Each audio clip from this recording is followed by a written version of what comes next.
bienvenidos a otro episodio de BetweenNerds. Y para empezar, feliz mes de decencia hispana, es el mes de decencia hispana, felicidades a todos mis hispanos, a toda mi raza. Estoy aquí con mi compañero y amigo Drew Elias. ¿Cómo estás, carnal? Estoy bien, gracias.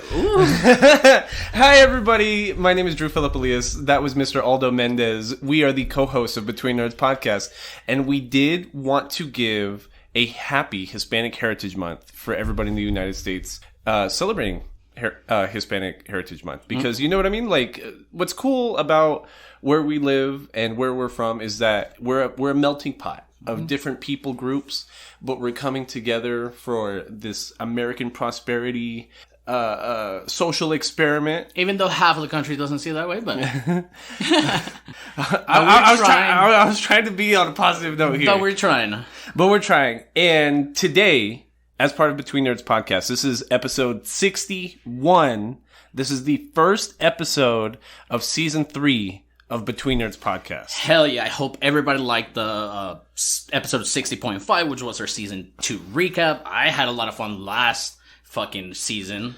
There were some duds in there. Yeah, there were some duds. But you know, it's to be expected if we want to watch all these anime and shit. But we are at the start of this next fucking season. But first of all, please follow us on Twitter at Between Nerds and any other social media, YouTube, TikTok, Instagram. All that. And please, on Twitter or Instagram, please use hashtag DiabeticNerds in an original tweet or Instagram post to be entered into our September giveaway. For every like or retweet, we will be donating to the El Paso Diabetic Association Incorporated. And and a lot of it has to do with like what we see around us. And I think originally we picked the Diabetic Association Incorporated because over the past year and just COVID and everything, we've been seeing a lot of disparities when it comes to healthcare, and how something as simple and as common as diabetes and insulin availability has become like this big like class barrier almost. Correct. Yeah. People shouldn't depend on their employers to have healthcare. So yeah.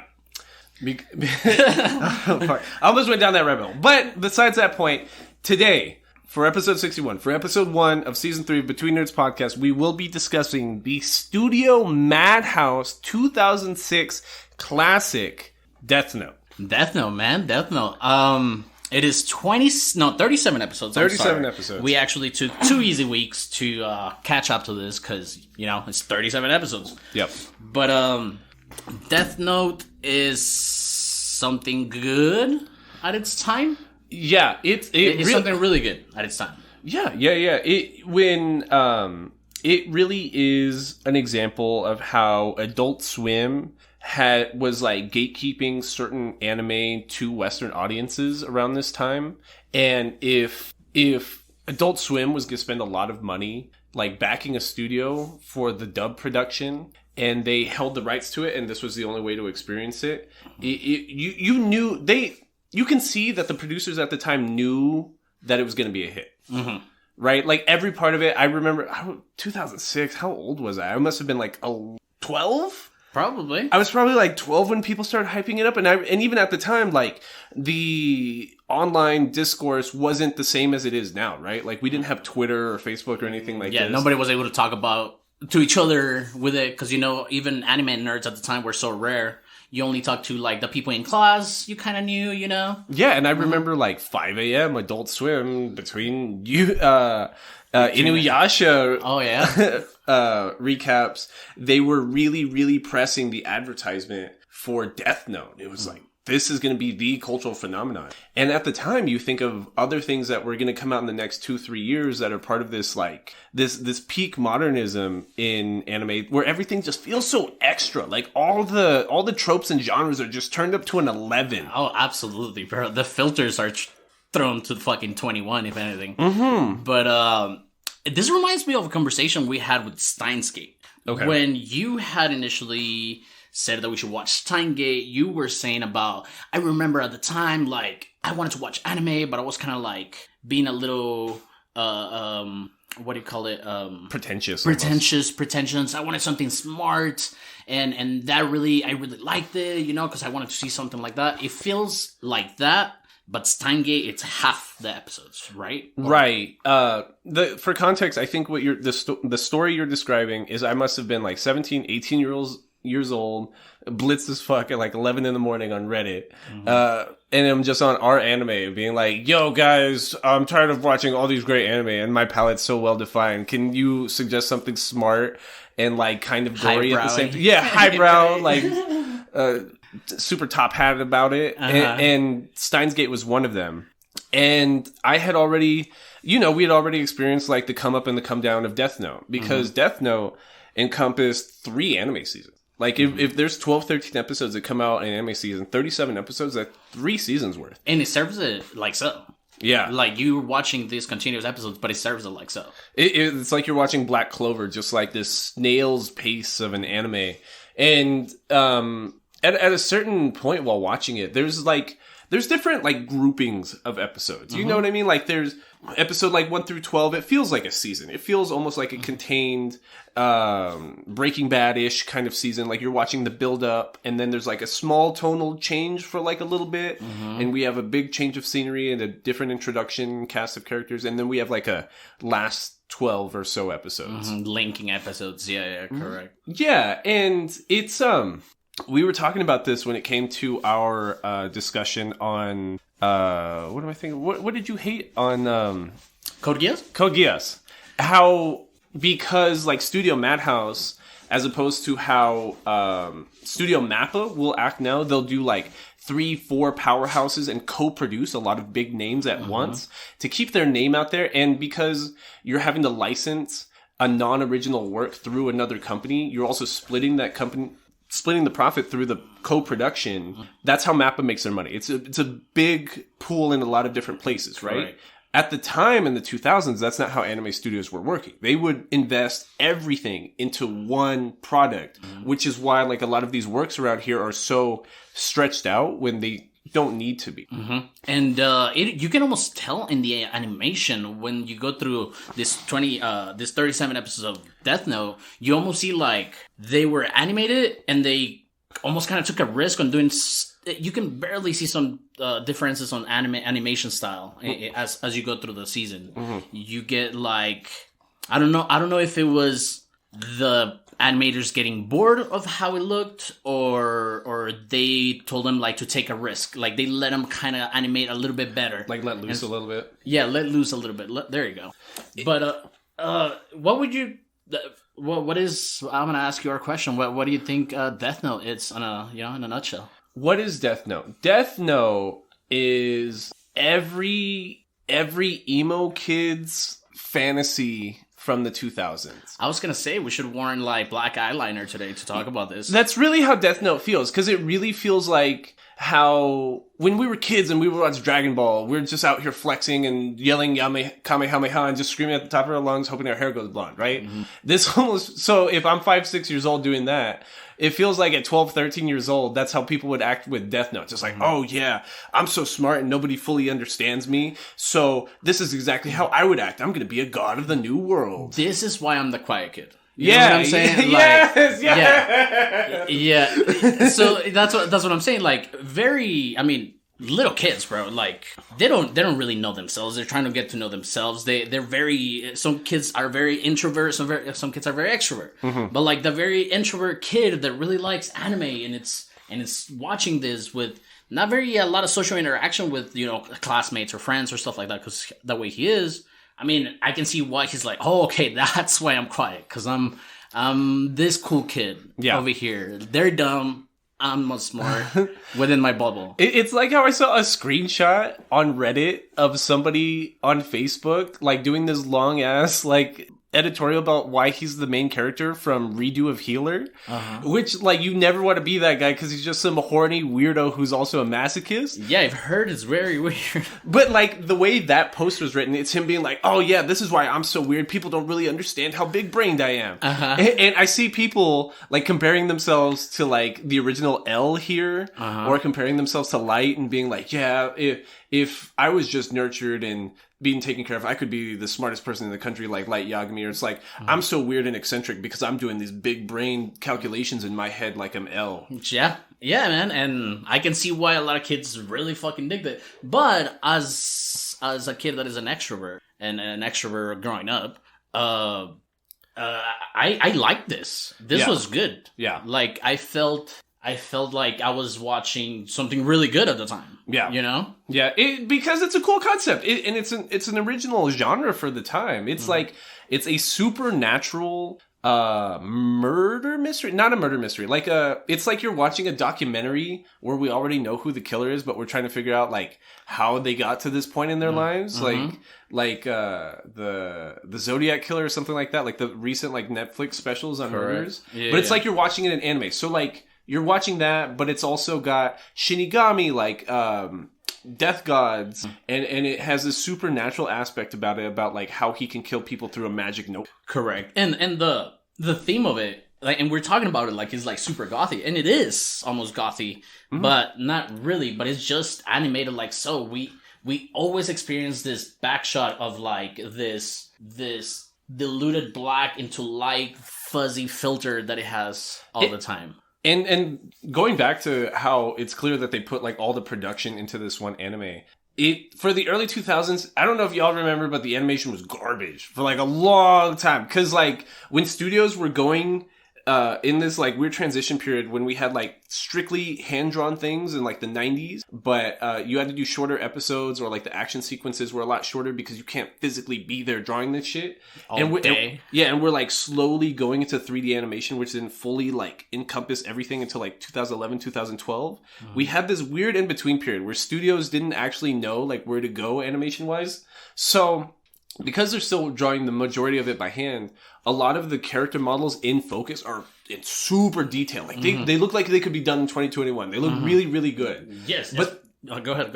But if you look 3 inches to like the character's right or over their shoulder, everything's out of focus. It looks like low a giant quality. Yeah, it looks like a giant watercolor blob. Which like I don't blame them. Like I know why it happened, but like some of the panels like in Demon Slayer. You know, it's just like, oh, we need to put this character right here because he was obviously in frame, so we just like Demon Slayer I think gets away with it because the mangaka, she is not like a really, really good drawer anyways.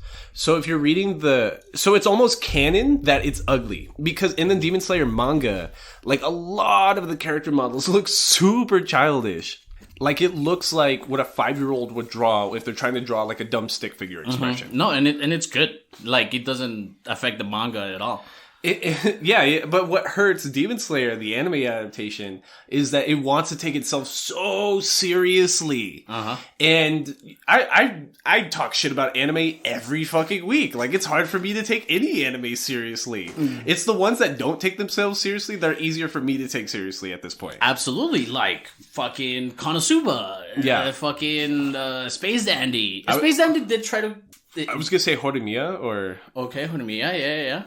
Really good. But, yeah, the animation, it's really good, but we had this conversation about... Because it's so gothy and it's so like, oh, I'm in a dark room all the time. They always have the glare of like computer screens or TV screens or the outside light. And it just puts this filter on top of the good animation. But it's almost like that was their only way to make it more... I'm sorry, I'm talking away from that. That was their only way to cut expenses or be more productive. Because if you could put something in the black light, you don't really have to put attention to it. Yeah. It's like how everyone was mad for J.J. Abrams like relying on lens flares too much, maybe like 5-6 years ago. J.J. Abrams, is that the guy for the... He owns the Bad Robot Studio. He rebooted the Star Trek movies. There you go, Star Trek movies. And he did episode 7 of Star Wars. That's right, yes. So, like, there was like a couple of years there where, especially with the Star Trek productions, that everyone was mad at J.J. Abrams because they were like, dude, what the fuck? Like, this looks garbage. Because you just keep doing these big dramatic lens flares, which like it's not as pronounced in Death Note, but to your point, there's really like whole scenes where it's just this super cheap looking 90s filter over everything. Because not even in dark rooms, like this is a crime thing. We're dealing with cops, we're dealing with the FBI, we're dealing with America, we're dealing with Japan, we're dealing with everybody. And there's a lot of scenes that you're outside and it's nighttime and you have the street lights pointing and they use the filter and everything where it could look better than just doing that. Death Note looks its best when nothing's in motion. Exactly. Which I don't know if that's a good thing. But like for anybody, I don't know how you're listening to this and you haven't watched Death Note or you don't know the plot to Death Note, but just to get everybody up to pace in case there's somebody out there that really doesn't know. Death Note is about a boy named Light Yagami that finds a death note on the ground that was dropped by a Shinigami inside of the real world. A Shinigami is a death god. It's what you would think about like the Grim Reaper or something. Like they write names in their notebook of humans that will die to extend their own lives. And I'm sorry. And there's a lot of these gods. There's not just one death. Like usually in Hollywood, they put it as just one entity. Right. It's like the Japanese version of gods. Like there's multiple gods. There's multiple spirits around, even if they are all air quotes gods. Right. The god of self. What is it? The erotic asphyxiation. Like there's different gods for different kind of deaths. Yeah. Fuck. So this death god, his name's Ryuk. And he's just an asshole. Like, he's just bored. Like, he describes the Shinigami world as just like this void plane of just dust and dirt where everyone's just laying around being bored.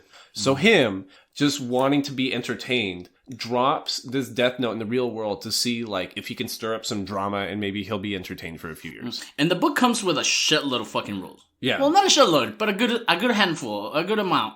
Some of them don't make any sense. Some of them are not even needed to be said. But there's some of them, like when Ryuk drops the book, one of the rules is that whoever picks it up first doesn't get to go to hell or heaven. He just stays in purgatory, something like that. Which is never expanded on. It's never expanded on anything. Yeah. And also that because he picked it, Ryuk, the death god, he's gonna be the one to kill him. Right. Yeah. That is explained at the beginning of the season. Which, like, I totally forgot. It doesn't even come up until, like, the last 10 seconds of the anime. But basically, Light Yagami is the smartest high school student in the country. And he takes it upon himself to become the god of the new world. And he punishes criminals that seem like they're gonna, like, get off or something. Because he takes that extreme, like, almost like conservative pragmatic approach where it's like, why would I imprison somebody for the rest of their life when I could just kill them now because they totally did it, right? Correct. Like his sense of justice is so like winner take all kind of mentality. It's like black and white. Yes, there's no in between. There's no circumstances that would make you change or think about that differently. And I mean, he spends like an entire episode just like thinking over this book. He found this book and he didn't show it to anybody. Right. And he just keeps it. He goes to his home where we meet his parents. Right. You said his name was Inosuke or something like that? No, not Inosuke. Who am I thinking of? Soichiro. And his mom's Sachiko. Yeah, and his dad is a detective, obviously. Yeah, he's like the number 2 detective for like the Tokyo Police or something. And I feel like this anime could have been like such a like mob thriller, like mafia thriller, and he almost had that idea, but he dropped it.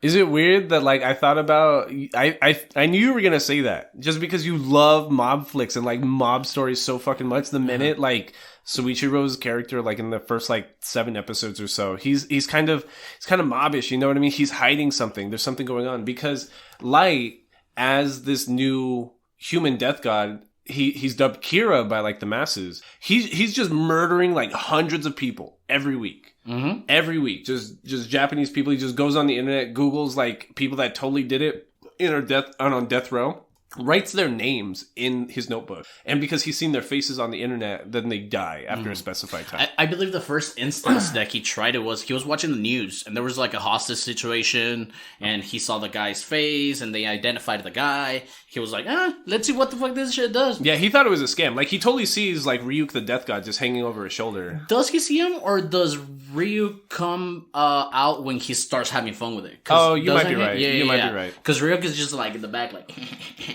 Because he just wants to see just like mayhem. Yeah. Like that's his Complete slaughter. That's his source of fun here. And which is fitting. I like it. It's fitting. I like that this guy just wants to see shit burn. You know what I'm saying? It's a death god. Because the thing about all the death gods is because they're so removed from like human like lifespans and like our expectations like in a human society.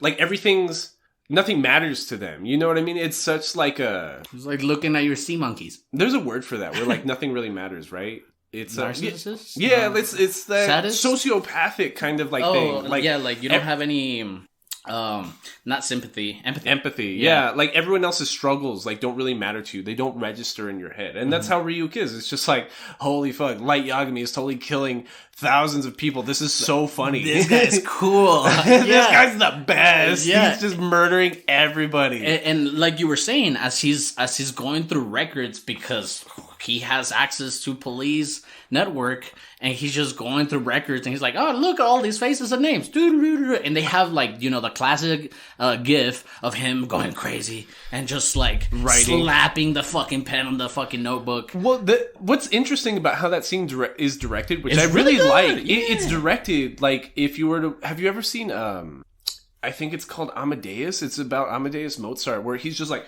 super dramatic, just slamming on a piano. And the music in the background is a piano. Like, it looks like he's a conductor to like a big orchestra or something, the way Light is writing in this notebook. And I'm like, okay, cool. Imagery.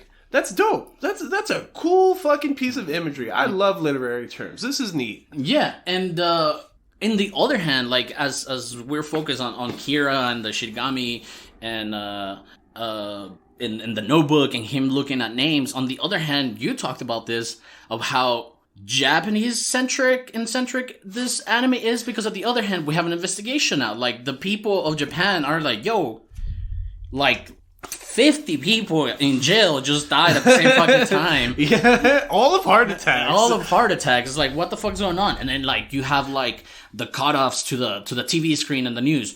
People being interviewed. Oh, well, I think it's a good thing. Oh, fuck those guys. Yeah, then, it reminded me, I started seeing parallels of 2021 everywhere. Because it's this very obvious, terrible thing happening. And 30% of the country is just like, this shit's dope. You know what? Like, I like when people die. This shit's great. And then they cut to somebody else and they're like, oh, well, I think they should do something. There's definitely something going on, blah, blah, blah. And then we get to the whole investigation, almost like a Japanese UN meeting of like all these different board members or of whatever. Yeah, and none of these characters really fleshed out. And my point about it being super Japanese centric is that like narratively it's so like easy. No, not even. No. That's a different point I'm trying to make. You're right, but hold on to that point. What I mean about it being so Japanese centric is it's like this worldly problem. Like every piece of the world government comes together to realize that Kira's an issue because he's killing people in Kyoto, Japan. Easy. He took an email. And that's what I mean. I don't mean easy writing. I mean it was just easy for everybody to congregate at this meeting. No, hold on. That's not what I'm saying. I'm agreeing with you, but that's not the point I'm making. Go ahead. Because the point about it being Japanese-centric is it's just like, of course they care about Kyoto, Japan. Everyone cares about Kyoto, Japan. What do you mean? You mean you don't care about people dying in Japan? Like, dude, they make a point to bring the American president into this a lot because it's like, if the American government's involved, on a world scale, everyone's involved, right? And that's how they try to treat it here. Just like, that's how you know it's a big deal, because the American president's involved. Like, they are forcing the narrative to make you focus on Japan. And what you mean about easy writing is kind of, it's like a bunch of like Deus Ex Machinas all at once. Like, it's a bunch of like big brain writing, and you're like, how are they really going to get out of this? And it's just like, oh, his dad's the president of the police force, so he has access to secret records, of course. Okay. How is he going to get away from somebody figuring out his identity? Oh, they trip on the ground. And it's just these easy wins that like they couldn't write themselves out of these scenarios. So the narrative has to just like make up an easy way for the problem to be fixed. Bro, this anime should have been called I Wrote Myself into a Corner.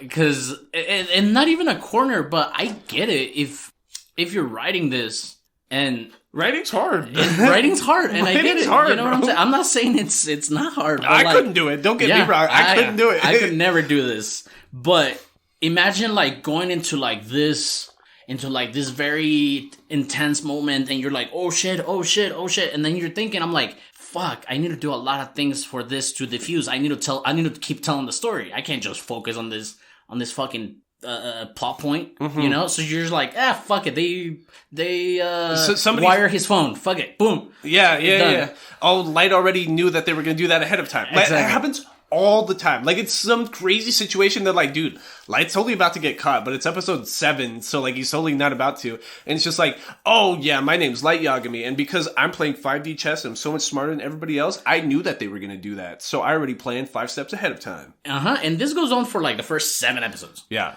And they're just go back and forth, and Kira, a.k.a. Light, Yagami, he's still killing people, but then big brain people at the UN, at the Japanese UN, they're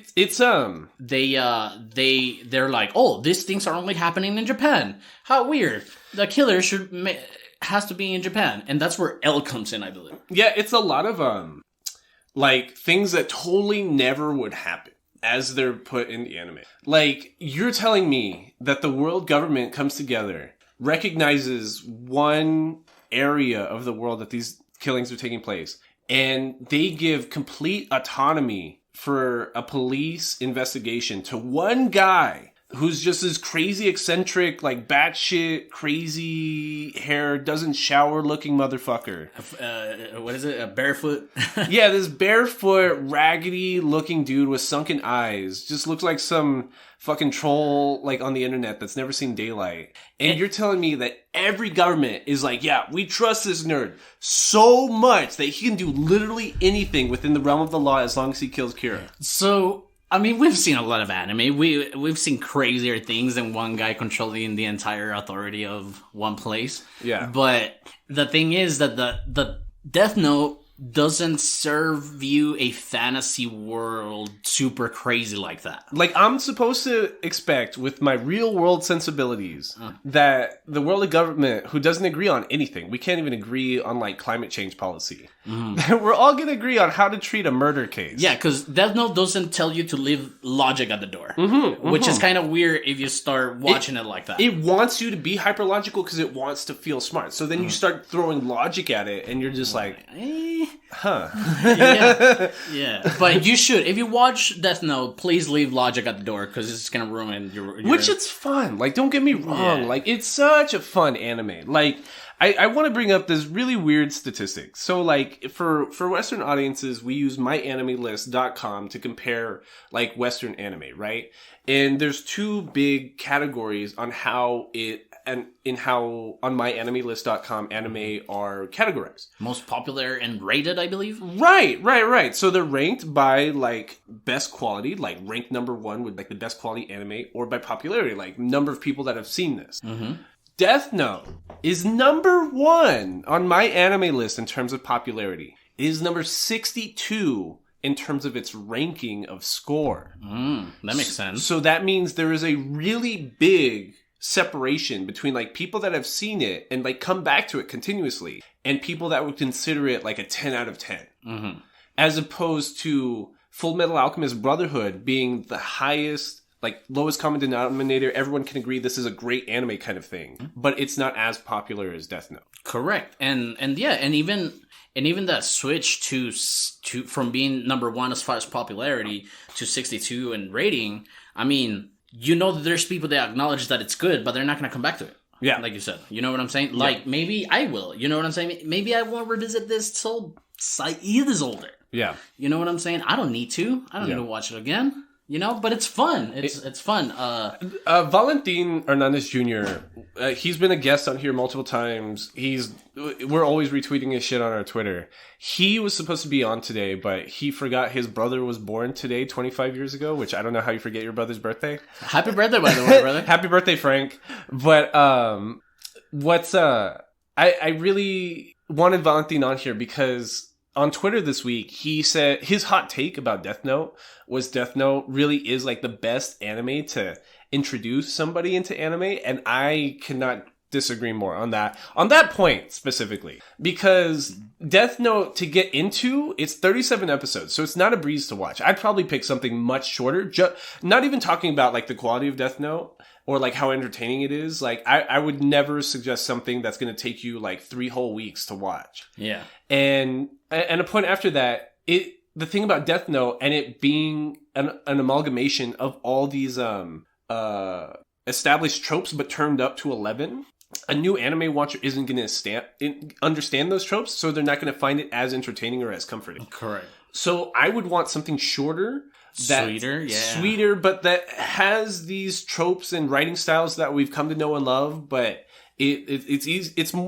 Because it's not at an 11. It's more digestible. Mm-hmm. Correct. And one of my favorite things about Death Note. You know, I hate the fucking high school trope. Yeah. I fucking hate that they just... It throws it away after 7 episodes. They're been in high school for 20 years already, bro. And, like, they're still there, and that shit somehow still makes sense. But Death Note has a little time skip. Something that we don't see in short animes like this. Yeah, it does move through time, because it's like, it's a senior of high school, he's studying for entrance exams. It's his first year in college, and then it's like him as a professional after college. Mm-hmm. So we are seeing this like progression in like the narrative. Like the narrative is moving forward in time. Which helps the story, because if they would have gotten stuck in high school, I would have been done. I keep wanting to compare it to JoJo's Bizarre Adventure Part 6, Stone Ocean. And maybe that's just because like it comes out in December. And I've just been thinking about it a lot because I'm excited for fall 2021 anime season. But the thing about Stone Ocean is that it kind of has the same problem like narratively, where Araki notoriously, I talked about this during our JoJo's episode for season 1, he always writes himself into a corner. Mm-hmm. Always. But like, because it's JoJo's and it's just dumb and quirky, which is the point of JoJo's, it's just like, oh, something stupid happened and they're just out of it. Okay, cool. Death Note wants to take itself so seriously that I can't give it that same benefit of the doubt. Yeah, because the cop-outs are really like, shit, yeah, And that's a first-time watcher, you can think like, oh, like Light is super smart. But when you come and watch it, and especially after doing 60 episodes on a podcast that we have focused on anime alone, when you start analyzing it, it's just weird. It like you said, it reminds me of Code Geass, because Code Geass, for me, the first season was fun and it had me. But then second season, it lost me because they didn't keep all the cool shit and they were just trying to be smart the entire time. It was like Death Note all over again. Death Note, oh god, it's Do you want to expand on the story a little? Yeah, it's because I'm trying to think of like how to even go about it narratively, because like I could break it down into 3 different sections of like where it is narratively in time. Lay them out. So it's like episodes 1 through 12, he's in high school. Episodes like 12 through like 24, 25 or so are about like him in this 50-day period where he's kind of like in prison, but it's also his first year of college. And and then like the last 7 to 8 episodes are about him 4 years later after that period, where he's an actual detective and a cop, and he's been Kira for like 4 or 5 years already at this point. And it's just about like how society has changed. And it just like, it's like an avalanche. Like all of a sudden, the narrative is just like, holy shit, we have to reach this endpoint now. Mm-hmm. So it just kind of like just fumbles all over itself, and it just keeps growing downhill and gets bigger and bigger and bigger to the point that it crashes. And then once the dust settles, you're like, that was it. Mm-hmm. Yeah, and we talked about this. A lot of chunks of a lot of different episodes don't have to really be. But if we want to expand a little bit more on the structure, I mean, when we meet L, he's a guy that was born in an orphanage who had special training and trained his entire life to be a detective, which I want to be an orphan in that orphanage, you know what I'm saying? Which, like, that's such an anime backstory, but the Death Note anime is not super anime. Mm-hmm. So it's like, again, like if that were the real world, that just wouldn't happen, right? Yeah. And it throws you off. I'm just like, I thought this was hyper realism, but with one fantastical element, but now you're just throwing in like more fantastical stuff? Okay, I guess. Mm-hmm. So L has the backing of the Japanese police force detectives that are trying to capture Kira because they were able to determine that he is actually located in Kyoto, Japan, because they did a local broadcast on TV where L put up a criminal's name and said, "I am L, kill me now." Light took the bait, killed that random fucking person. Mm-hmm. So then they were able to like pinpoint the scope on like where they were searching for this person. Correct. And this person, it's like, oh, he's been a prisoner. He was scheduled to die.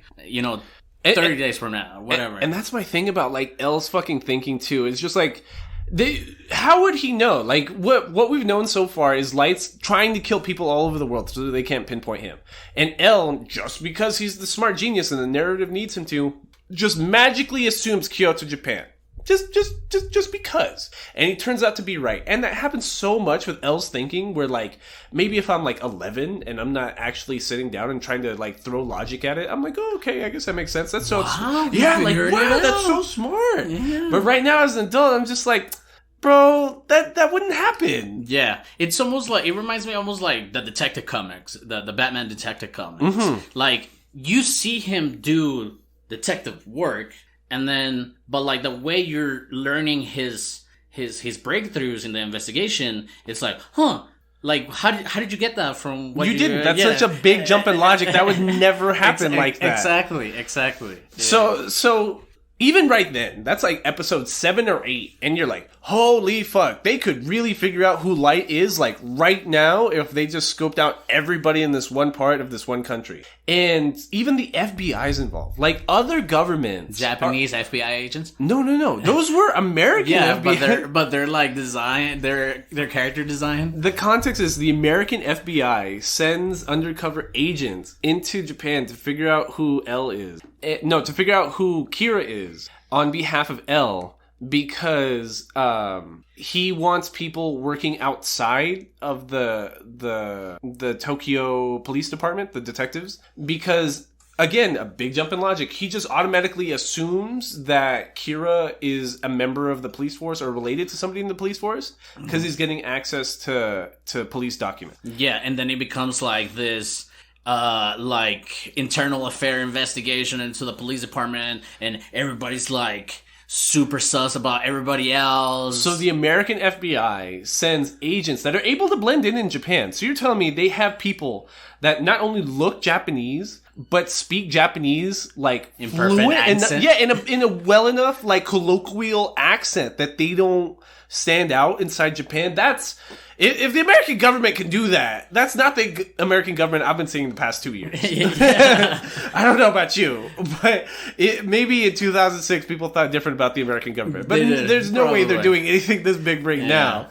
But not only that they're such shitty agents, despite all these other good qualities that we just said that they blend in, that that Light right away is able to figure out who's tailing him. So his tailor is this guy named Lynn Taylor or something like that. It's a super American name. Yeah. And Smith almost might as well be Smith. And Light, being the smart guy he is, knows that he's being followed. He is able to point out of a crowd the person that is following him and trick him onto a bus on a fake date that Light goes on, where he makes up a situation where, we didn't explain this, but one of the things about the Notebook is you can, leading up to somebody's death, like write everything about how they're going to die. It's going to be like, he's going to get on a bus at this time. He's going to freak out at this time. He's going to shoot this window. He's going to jump out of the bus and somebody else is going to kill him at this time. And Light does that to the point that he scares the FBI agent that's following him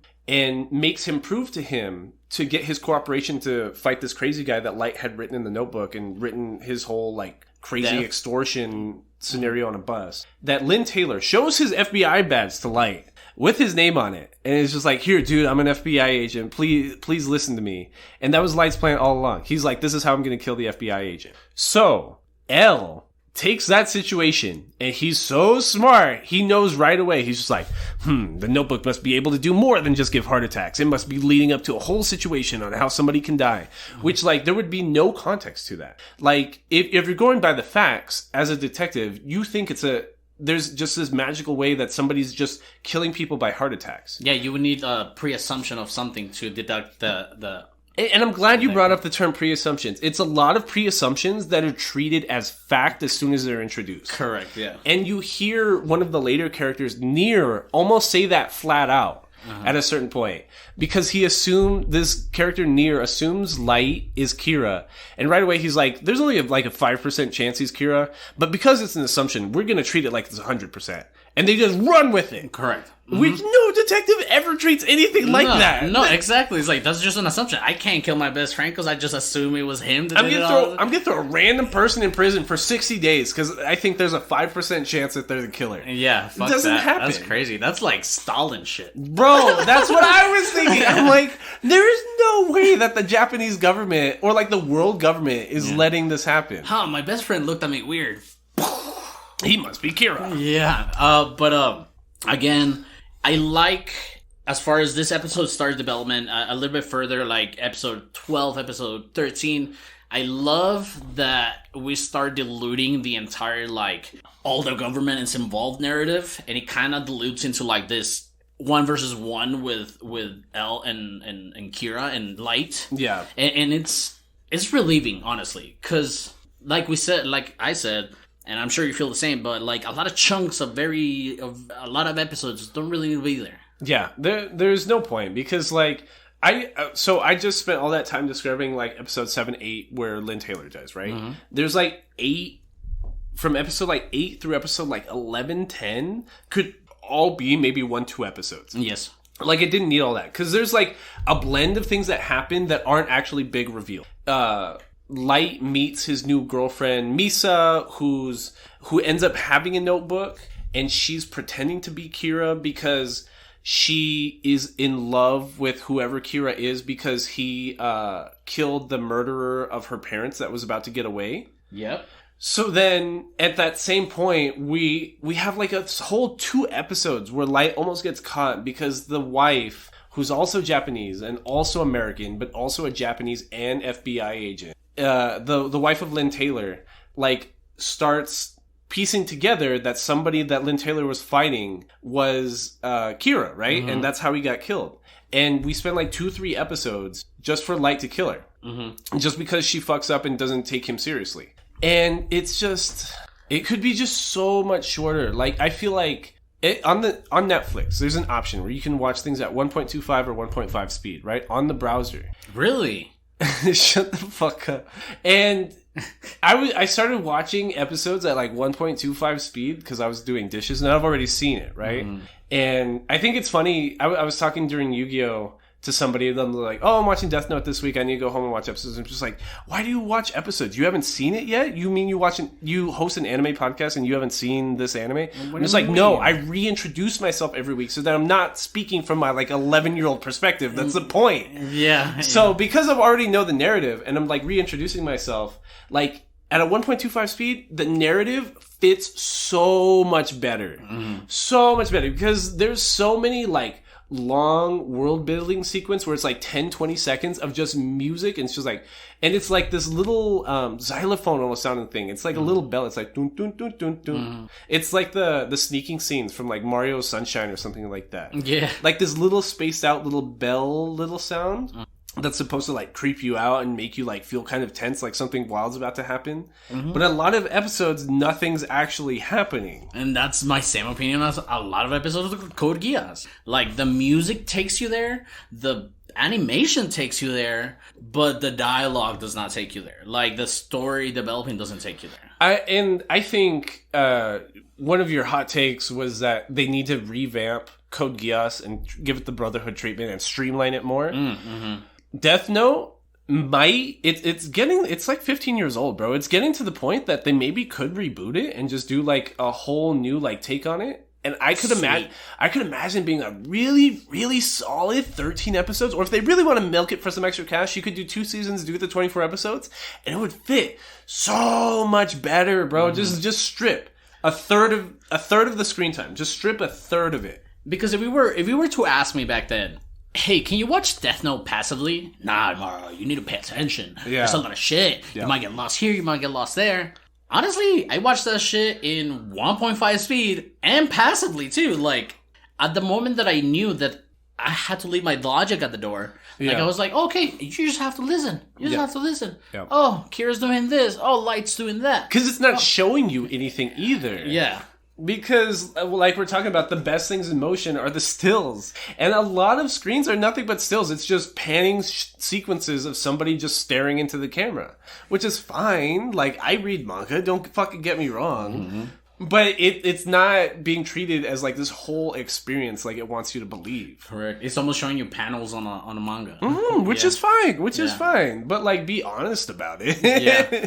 And where are we here? So we get Light... Misa is almost love interest. Right, but that's what I'm talking about. So after Lynn Taylor dies, L, as in charge of the Kira investigation, starts suspecting members of, like, family members of police officers for the Tokyo Police Department.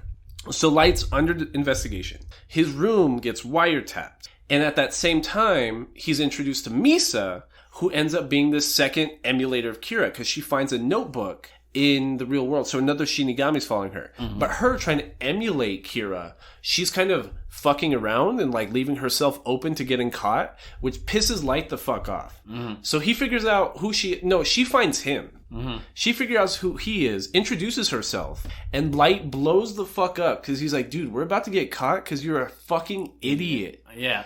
And she gets infatuated with him because he killed the killer of her parents. Yeah.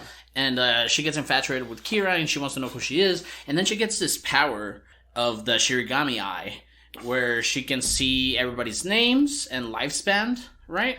Right. So part of the Death Note deal is that you can make a deal with your Shinigami. Mm-hmm. And for half of your life, you can get these magical eyes that will show you everybody's true name and their lifespan over their head. What's half of it, dude? Don't make me think about it. Which is crazy because it's like, if you assume the average Japanese woman lives till 80, she just like gave herself a death sentence. She's just like, yeah, I'll live till 40. Fuck it. Which is like crazy to think about. Yeah.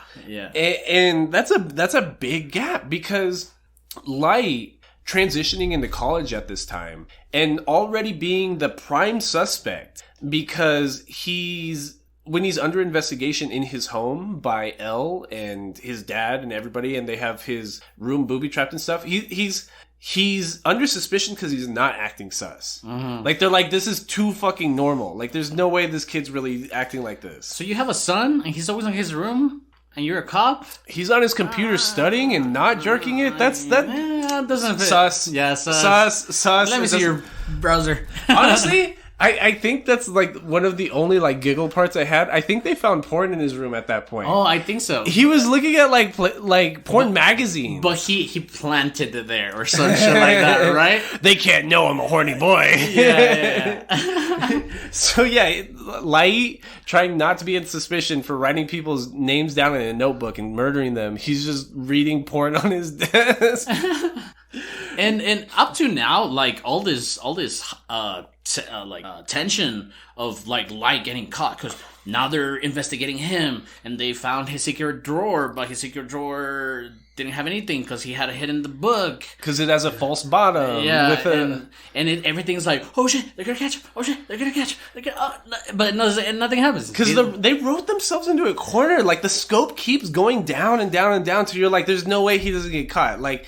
They know the room it's happening in. They know the person it's happening with. They almost know how he's doing it. Mm-hmm. And he's just getting away with it. Because even like the scenario where Misa's involved and they introduce the second Kira, she kind of like sends videotapes to like a local news station where she tells them like, oh, I'm going to kill this person at this time. And she's making such a show out of it. Mm-hmm. That's how Light is able to figure out like, that's how she gets his attention. Mm-hmm. Because she has the Shinigami eyes, she can set up a telescope across the street. Anytime the police or anybody try walking into the building and stopping them from like showing new people's names and showing how they're gonna die, she just writes their name down in a notebook and kills people. Mm-hmm. So that's like the big like right here, they don't initially tell you it's not Light. So you're like, holy shit, Light is fucking up. Like, he's about to get caught again. And it just turned, and that's the fake. Like, at the very last second, it's just like, oh, it was a second Kira the whole time. It wasn't Light. He's just sitting in his room just talking to Ryuk. So they should be working together. Nothing to worry about. You know what I'm saying? But it's a big, I mean, it doesn't really seem like a power scale, but it almost seems like a power scale. Yeah. The danger level keeps going up. Correct. And the notebooks, like, the government and the L investigation, they don't know about the notebooks. They don't know how he's doing it. They just know he's doing it. Yeah. Somehow. Yeah. Which is a very big plot point to, like, almost to the end of the story. Because, like, he's literally the prime suspect from, like, episode 8 onwards. Like, it's so annoying that, like, it's like, at every point, you're just, at a certain point, you start getting, like, the perspective of somebody that's on the Kira Task Force team. And he's just like, dude, it was Light this whole time. That's episode, like, 25. So you're telling me somebody knows the whole story, like, 2/3 of the way through the anime, and I still have to sit through another third. Like, and you see him doubting himself, and it's just like, dude, he's always been the prime suspect. You know it's him. And the shit that you were saying, like, the second third of the story, it's like them getting caught. Right. So are you ready to explain how the big brain move he did? Because I kind of got it, but I didn't get it. Let me build up to it. So, okay, second third of this story, right? Light is now in college. He's the number one student in all of Japan, but because he's the prime suspect, because when he was being monitored as his dad's son, and his dad's a major detective, right? L takes on a fake alias, introduces himself to Light at the college entrance ceremony, and he's just like, "Hey, dude, I think you're Kira, and I'm totally the guy in charge of the investigation to catch you." So he, like, introduces himself to Kira right then. And because Light is now being forced to date Misa, the second Kira, because she's so infatuated with him, she could sell him out at any point. Right? So he needs to appease her. And, like, she just wants to buck. Like, to be honest, she just wants, like, her boyfriend to be Kira and her to be happy with Light forever. And it's, like, the super non-progressive way of thinking. Like, we talk so much about these cool narratives now where, like, women have thoughts and aspirations outside of a man. Yeah. And this is totally, like, that early 2000s thinking where it's like, of course all her waking thoughts are about Light. She's in love with him. Because she's, like... First of all, she's like sorry ass excuse for, like, fan service, and then she's also like a 90s Harley Quinn, like 90s animated show Harley Quinn, which, like, it's tight. Don't get me wrong. Like, I can totally see why, like, people cosplay this. I can see why people get nerd erections for this. Like, I get it. It's all right. And in the show, like, I don't think they're being subtle about making her look like Harley Quinn. Like, oh yeah, because Kira is essentially a maniac, like the Joker is, but he doesn't look Joker, which is cool. Like, I like the imagery here. Again, we're getting, like, some real big brain, like, metaphors here, which is, like, my favorite way to look at anime, right? So, like, I appreciate that a lot. I like being able to point out an American trope and, like, character style in something that's supposed to be about Japan. I think it's really dope. I think it's really cool too. And Light, he's having this big brain explosion, and he's like, oh, I finally know who Light is. I just need to trick this bitch into putting this name into her book and this and that. Because at this point, with the second notebook, and because this girl is super infatuated with him, like, he's do anything he says. Yeah, he's manipulating her into, like, doing shit. I think the scene you're describing is because L, the lead investigator for the Kira investigation, he goes into Light's college with an alias. Light can't write down his name because he needs both the name and the face, right? But because Misa has made the Shinigami ideal, she sees everybody's true name as soon as she sees their face. So Light keeps trying to keep her at arm's distance, and he's still, like, showing up to date other girls because he knows he's being tailed by people that are investigating. She keeps forcing herself into the situation because she's so in love with the guy that she just shows up on campus one day. And again, I'm supposed to leave my logic at the door, but the anime never tells me that. She's also like the top pop star in the country and one of the leading models. Just because, you know what I mean? Just because that's dope. Like, you get to both see her in lingerie and then you get to do idol scenes at the same time. Okay. And she's psycho. And she's batshit crazy. Yeah. So she introduces herself on campus to Light, and Elle automatically thinks that's suspicious because he's like, dude, this guy's a fucking nerd. He has no social life, and you're telling me that the top model in the country is like in love with him. Mm-hmm. That doesn't make sense. That doesn't make sense. That's the most suspicious part of this whole thing. Yeah. So and again, for no reason, it doesn't even give good reason why this happens, but Elle assumes that Misa is the second Kira. Because of the infatuation shown. Right. Because, again, like, just automatically, Elle is able to figure out that it's the second Kira. And he's just like, this Kira must be so infatuated with the real Kira that he'd do anything. So... It's funny that you say that because it just reminded me of, like, later on in the season, one of the deductions from the L team is like, he must be a ladies' man. So Elle has Misa under arrest. But not only that, like, they tie her up bondage style on a stretcher and, like, post her up for, like, 30 fucking days or some shit. 5 episodes at least. Yeah, 5 episodes of her just tied up in a warehouse, Saw style. Like, it looks like a scene from Saw, like watching somebody being tortured over a TV screen, where she's just like being like, I don't know what's going on. Please don't rape me. Please don't rape me, Mr. Stalker. She keeps thinking it's a stalker because not at first. At the beginning, she knew what was going on, right? Until Rem. We haven't even introduced Rem. Right. Yeah. Her Shinigami. Her Shinigami is also infatuated with her in a weird way. I don't know even how that happened, but he's infatuated with her. Rem is in love with Misa because another Shinigami was in love with Misa and was observing her in the human world. And the thing about being Shinigami is you're always just supposed to write random people's name in the book to extend your life.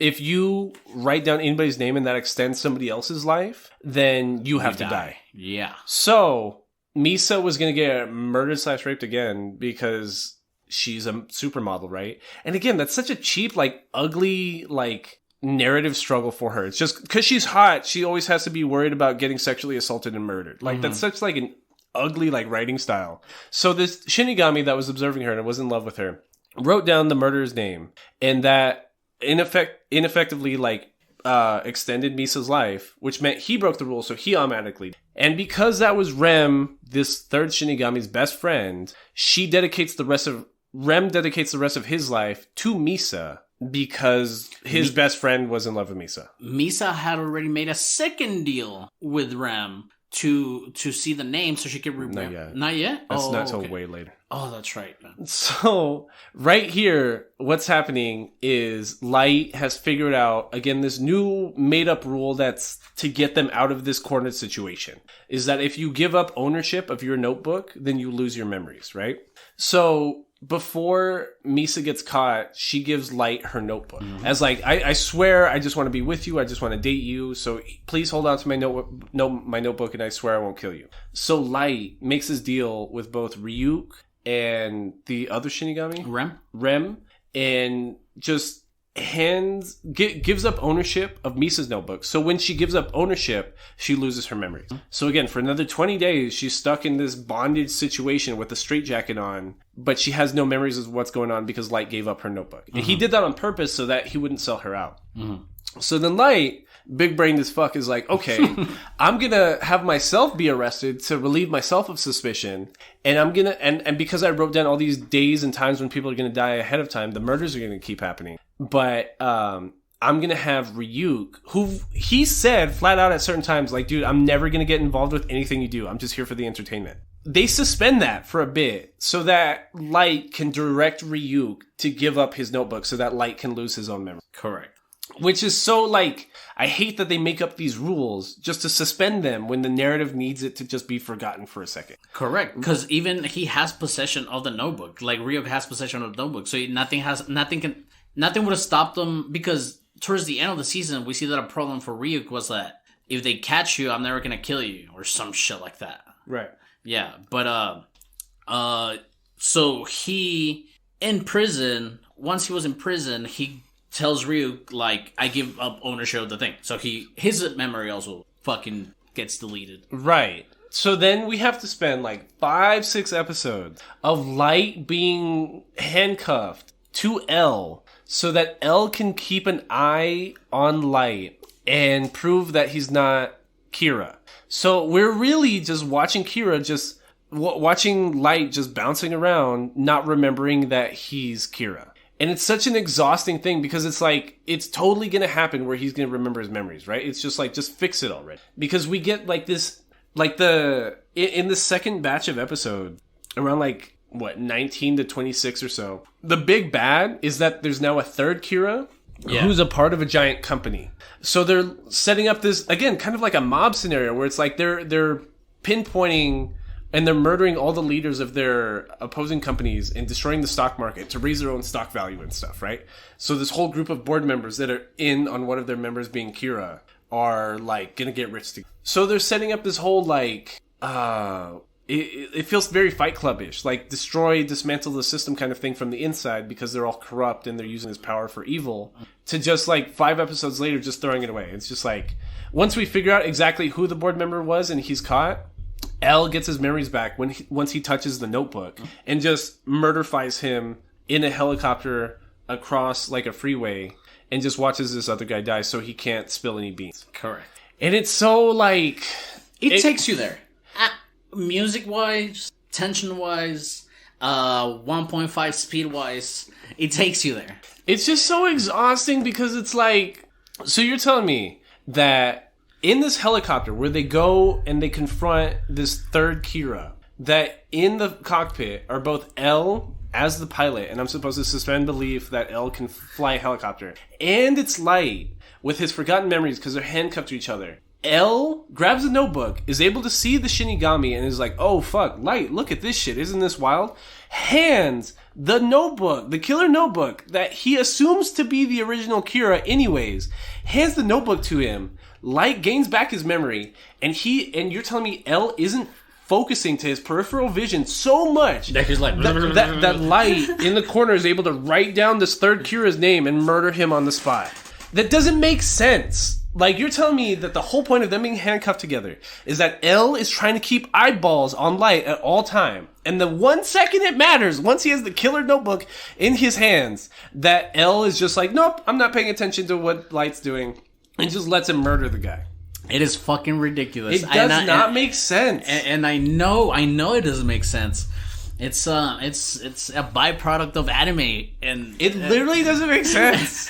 But you have to leave the logic at the door, because with these instances, I'm telling you, it's the narrative gets you there. Especially if you haven't seen this, the narrative is gonna take you there. But yeah, it doesn't make sense once you analyze it like we are. But it's so crazy because I wanted to expand a little bit more on the time that Kira didn't know who he was. Like the memory aspect and deletion of the memory is that you're gonna forget everything that had to do with a notebook, but you know why you're there. Like if I was like Kira and I just lost my memory, I'm initially gonna help like the investigation, and I know what the investigation is about because of the killings. It just doesn't make sense either. Right. But it's almost overviewed of how...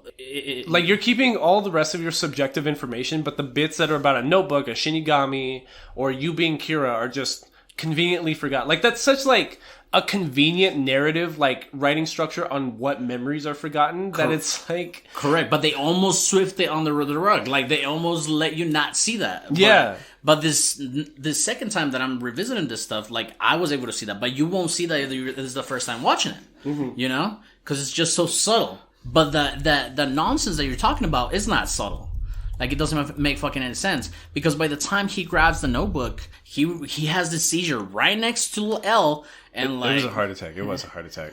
He was just like, going crazy because he was remembering And Elle everything. still never looked at Light, and Light just does this super fake, oh my god, that dude died! Like, if somebody said that next to me, I'd be like, dude, you did it, didn't you? Give me that notebook. What the fuck did you do? Why did I give you this notebook in the first place? And again, super conveniently, it's because, like, Light had kept a scrap of the notebook inside of his watch that if he pulls out it 4 times, he can just, like, pull out a piece of paper. And stab himself and use the blood as ink. Yeah, so not only is he a super genius student who's trying to dedicate himself to law enforcement, but he's also a badass engineer who can just pull shit out of his ass out of his watch. Yeah. Okay. Super James Bond. That's what I'm saying. I'm just like, whatever the narrative needs, it's just magically there. Like, it has no rhyme or reason. It's just there. And like I said, I'm glad they extend, like, they do some, like, time skipping here, because if he was still in high school, like, I would be really, really fucking done with that aspect. You know what I'm saying? But, like, now that he's been Kira, he's been, like, he's so, like, smooth. You know what I'm saying? I'm like, okay, fuck it. You know, he had to do it somehow. Mm-hmm. At least I'm, you know. What's the name of the killer that had, like, a yellow beetle and, like, they exclusively attribute him able to kill so many women because he was suave and stuff? Dahmer? No, he escaped from prison once before. And Dahmer. Was that Dahmer? Jeffrey Dahmer. He was a charming guy. I guess that's who I'm thinking of. And, it's like, that's how they're treating Light right here. He escaped from court twice. Yeah. Okay, I guess we are thinking of the same person. So, right here, again, for some reason, Elle's been always convinced that Light was Kira, right? But this third Kira dies, and Light's still not assuming Elle for some fucking reason, and Light is able to give Misa back her memory. And he tells her, just like, hey, you saw Elle's real name on campus that day you got arrested. What was her name? What was his real name? Write his name down and kill him. And she's like, feels so guilty that she forgot, because it's been like 6 months or some shit, that she, when she gets her memories back, remakes the ideal, so loses her lifespan by half again. She has like a year to live. Yeah, exactly. If we've been assuming that the average Japanese person lives till 80, she changed her lifespan to 40. She's now expected to die when she's 20. Yeah. But she's perfectly fine and does that just so that she can find Elle's name and write his name down. So then, Light gets Elle killed. Yes. But he kills Watari first, and we haven't even described Watari. Watari is Elle's, like, magic butler. Magic butler. Bro, magically. Like, he's just, like, this super capable guy that has this endless amount of resources and capabilities that, like, yeah, I can set up an unknown personal network. Yeah, I can set up a bunch of bugs inside of a room. That's why I'm the butler. It's like a mom figure in, like, The Promised Neverland. Yeah, exactly. Like, I can just do anything magically because that's what the narrative needs. Yeah. So then, they get Elle killed, but that somehow magically sets off a way that at the orphanage that Elle grew up, that raised him to be this master detective. Can I go back a little bit and mention, like, the Berserk bath scene? Which one? The Berserk Griffith bath scene. Buckets of water scene. Oh, like in Berserk? Yeah. Because it got very weird at a point with Elle and Light. Oh my god! Did you block that out? Because I would. Oh my god! I almost did. So okay. So there's this super sus scene, right? But before that, like the narrative right now with the plan of Light, like trying to kill Elle is like, holy fuck, like I can't think anymore. Yeah, I don't know what the fuck to do, but he doesn't really express it, and he doesn't really, it doesn't give you that dialogue, but you know he's like, oh shit, there's nothing else to do. And then there's just one scene where he's frustrated at what's going on, that he's outside in the rain. Right. And Kira, being fake, Light Yagami, oh hey, Elle, what's wrong? What's up, buddy? Yeah, what's up? You having a good time over there? In the rain? And I love that he was like, what? Are you okay? And like he yells. I don't know why I really appreciated that. It's because I think it's trying to express, what it's trying to show more is like how real he's trying to be. Like he's really trying to, like, because what you're describing is Elle can't think anymore because he's so frustrated. He just hears bells in his head. He's just like, is that a church in the background? Is that a wedding happening? Yeah. Every time or something. Is it something like that? Yeah, every time he tries sitting down and really thinking, like he's just hearing church bells. So he goes outside and he's being weird and eccentric and just standing in the rain. And Light kind of gets him and they kind of, this is like the second or third time this happens where like they punch each other in the face because L, being so blunt and so like socially inept, he kind of just says the first thing to his mind, especially if it's true, right? He's just like, Light, I really assume you to be Kira, but I can't prove it, and I'm really frustrated, and I just keep hearing bells in my head. But so, like, it's such a disrespectful thing to say, like, Light punches him in the fucking face, right? And once, like, Light convinces him to, like, come inside, we know, without dialogue or without context or inner dialogue or anything or even imagery, that L has realized that he's about to die. Right. Yeah. That's what it's trying to say. I think that's the metaphor there, which I shout out to metaphors, is I think L is hearing church bells from like a funeral service.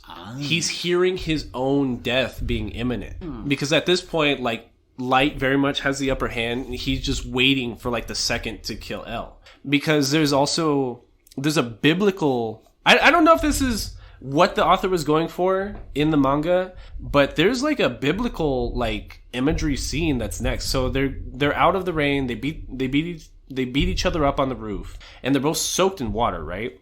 And it's L like drenched and kind of just sitting forward and still thinking about his own death and his own mortality. And Light's attached to him. He's just like, hey dude, you're soaked. Can I like soak you down or like rub your feet down or something like that?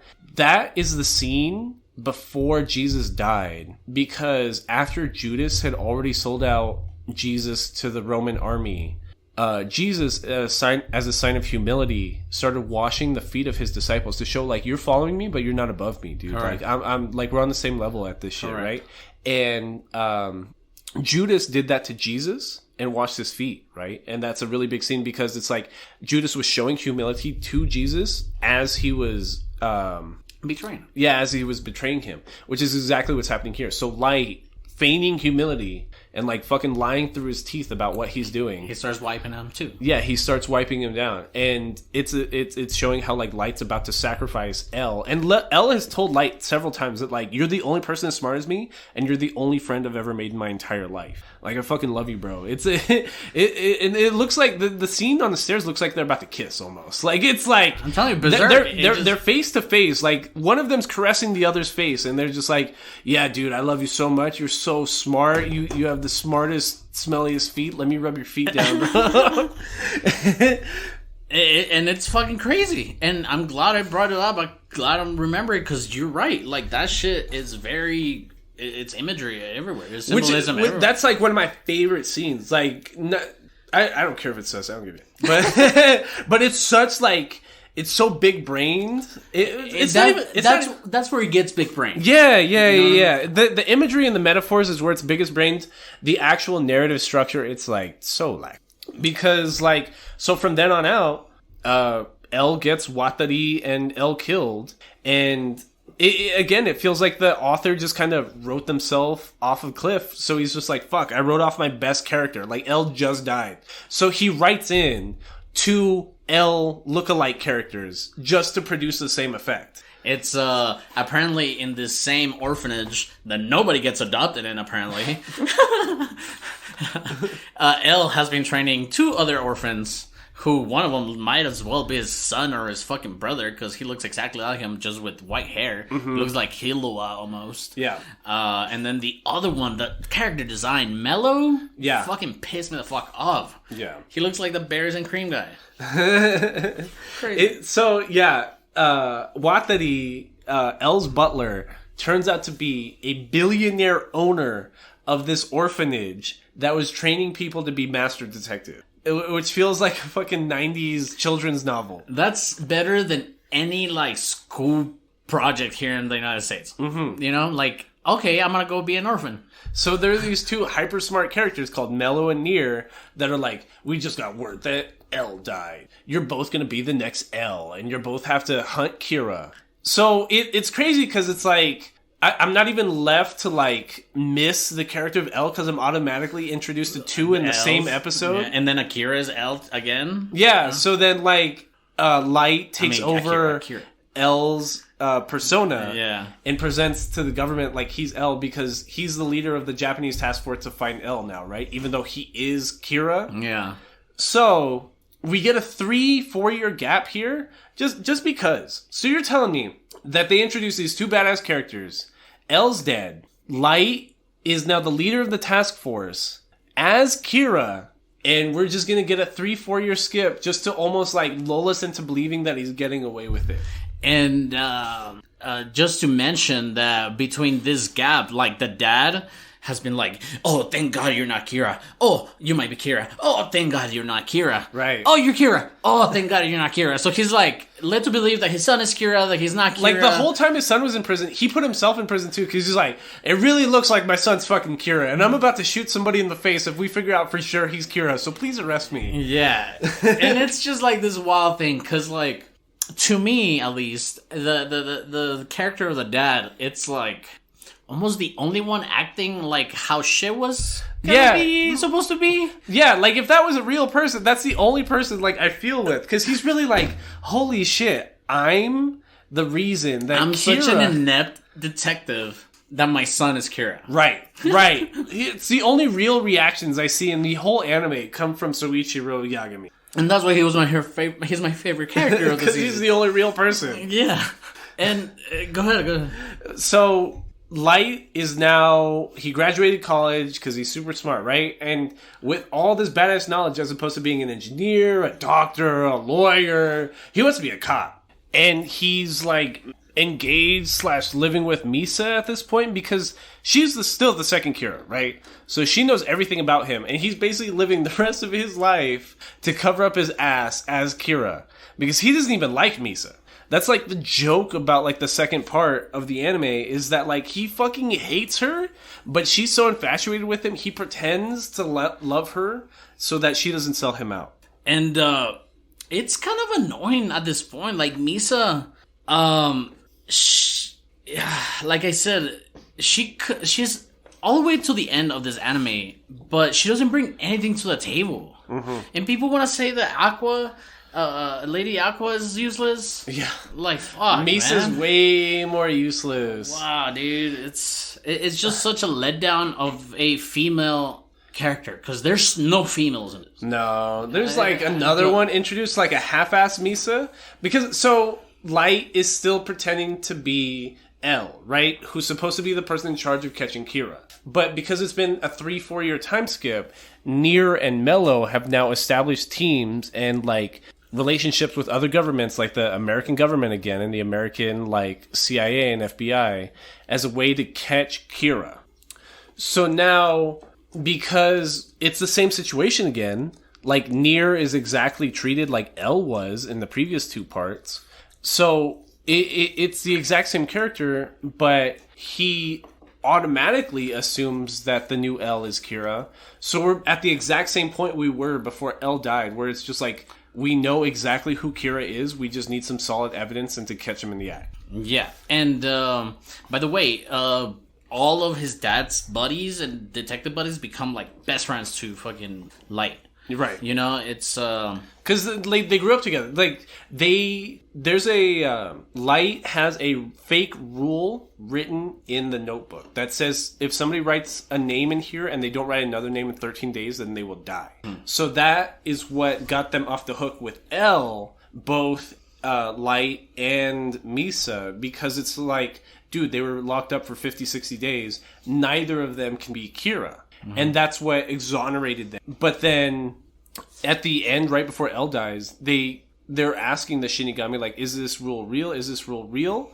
And they kind of go along with it. But then later on when they ask them, because they can see Ryuk at this point, every member of the Kira Special Task Force assumes it's Light. But they are relieved of suspicion because they were locked up for 50, 60. And everybody can see Ryuk at that same time because once they caught that third Kira, they all touched the notebook. So now they're just walking around the police task force with the Shinigami around them. Nobody goes batshit crazy. I'll shit my pants. Yeah, nobody goes batshit crazy, but at that same time, everyone's super relaxed about it because it's like, I don't know, the rest of the anime, everybody sees Ryuk. But Ryuk, because he's not even sworn to secrecy, but because he wants to just stir the pot, he doesn't actually spill the beans about what he's been doing with Light and stuff. Yeah, because he wants to see it through. Yeah. Yeah.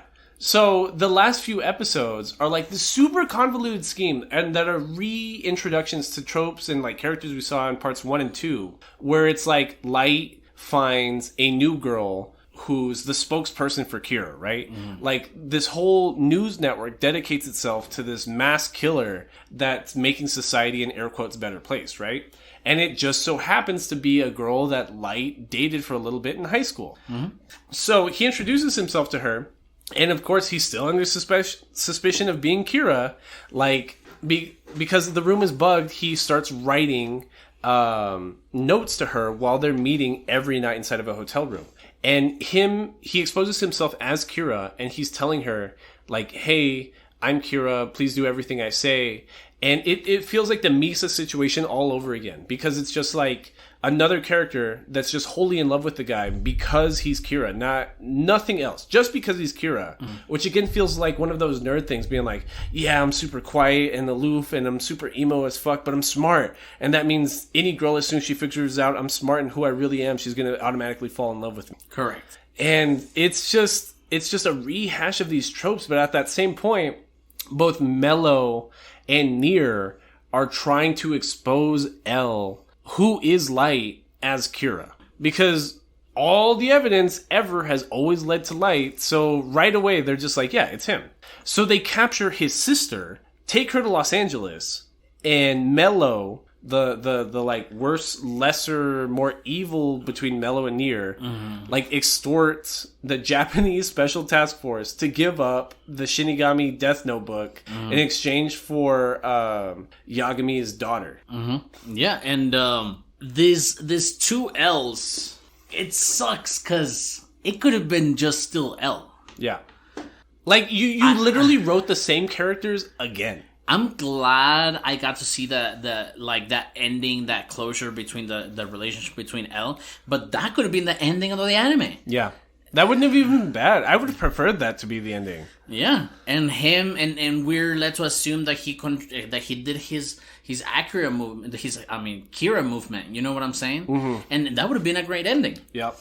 But don't get me wrong, the things that happen in this time where the two L's, which is Mello and Nier, are going about, they make like this fake animosity between them two, because L never said who was going to continue, so they decided to go against each other, because they figured out how smart. But they automatically introduce Mello as like this super like self-conscious, insecure character. So like right away from the second they're introduced, I'm like, okay, so it's Nier, right? Mm-hmm. And Mello is like almost like an anarchist about it, because as opposed to how Nier and L were trying to be big brained and play like the city task forces and governments and police forces against each other, Mello's just like, I'm just gonna go capture people, bro. I'm gonna go capture people. I'm gonna extort them. I'm gonna be given the Shinigami notebook. And that's exactly what happens, because Light's dad, Chief Yagami, his daughter's kidnapped, shipped to Los Angeles, just gives up this super deadly notebook in exchange for his daughter, which would never happen. And that, more than any other time in the anime, would literally never happen. So you're telling me your daughter's being extorted, and you're going to give away like something with the destructive force and can kill as many people as like a nuclear device. Mm-hmm. And the world government that's overseeing your whole operations just could be like, yeah, dude, just give up this notebook in exchange for your daughter in this extortion case. Mm-hmm. Would literally never happen. Ever. Ever, ever, ever. Nope, it's a liability. She's a liability. Mm-hmm. And we get like this half-assed like reintroduction to the Shinigamis all over again, because it's like Mel gets handed the notebook that the Japanese Special Task Force had, and it's just like, oh, what? You're a Shinigami? What do Shinigamis do? And that's introduction to Mello and Nier on everything we've been introduced about the notebook for the past like 26 episodes. But before I lose this track, the second half of the anime has one of my favorite opening songs, maybe not OP, but song, of any anime ever. It's Maximum the Hormones' What's Up People. And bro, like when I was like 11, 12 in like 8th, 9th grade, I had this song on a fucking iPod Touch, bro.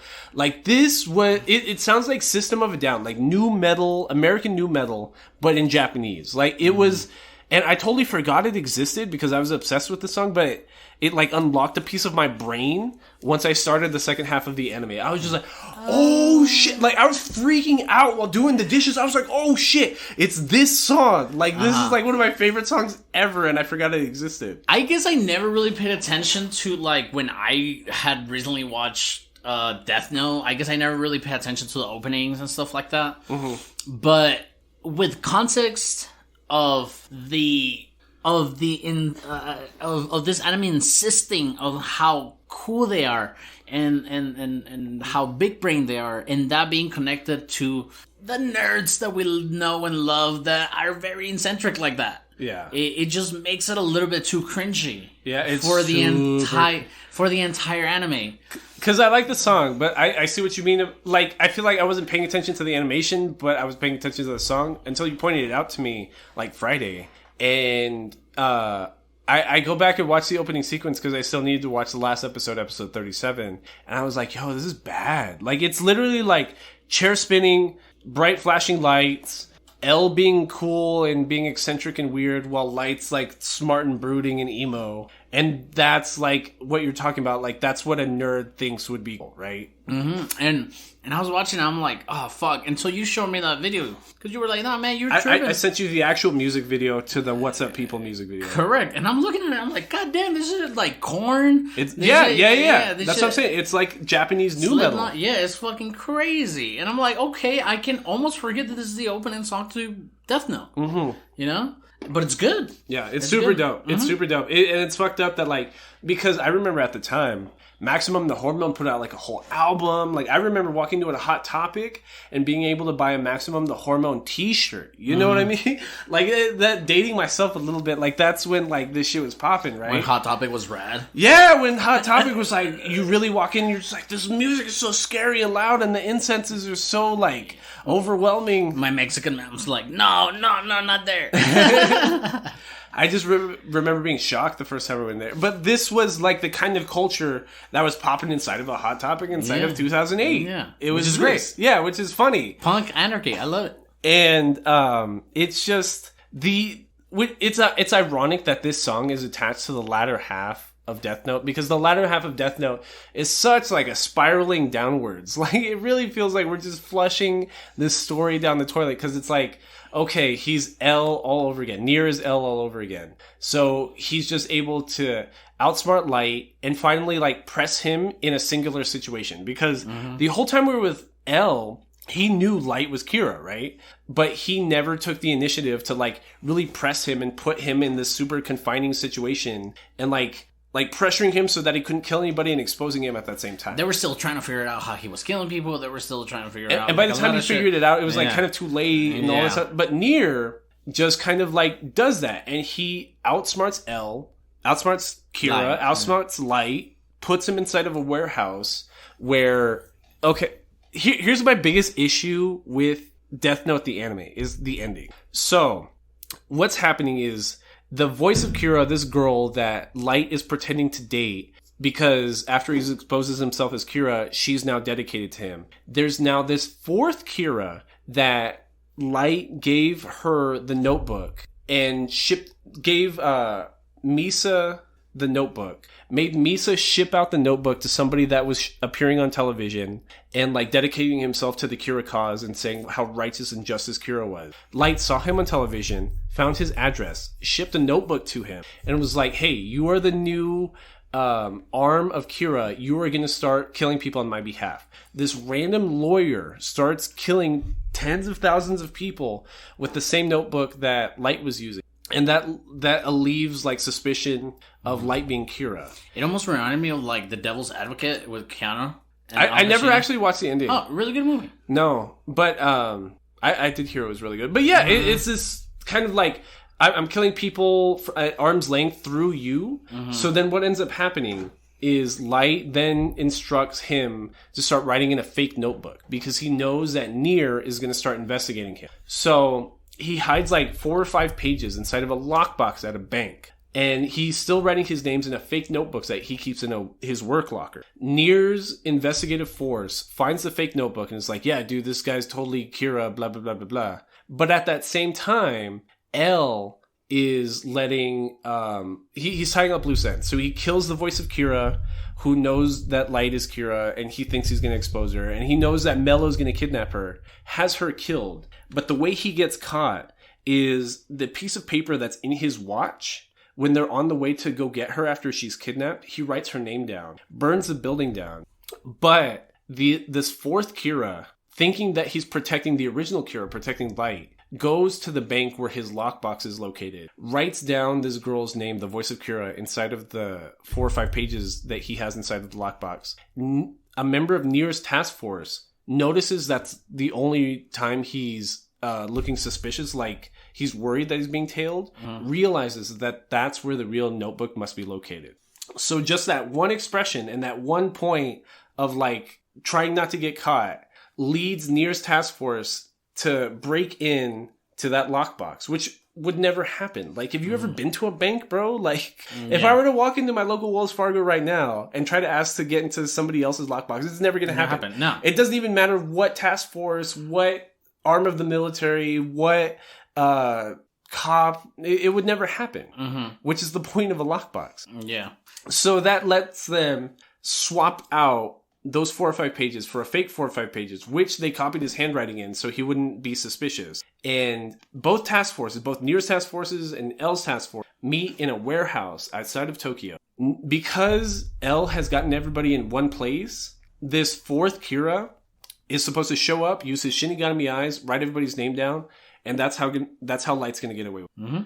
But Light didn't get away with it because they switched the notebook at the last second. They did a double cross. Yes. Even though Light had switched out the fake notebook that he had been hiding in his locker, he didn't suspect that they would switch out the notebook that was inside of the lockbox, which they only knew was there because he was acting suspicious when the voice of Kira got caught. Correct.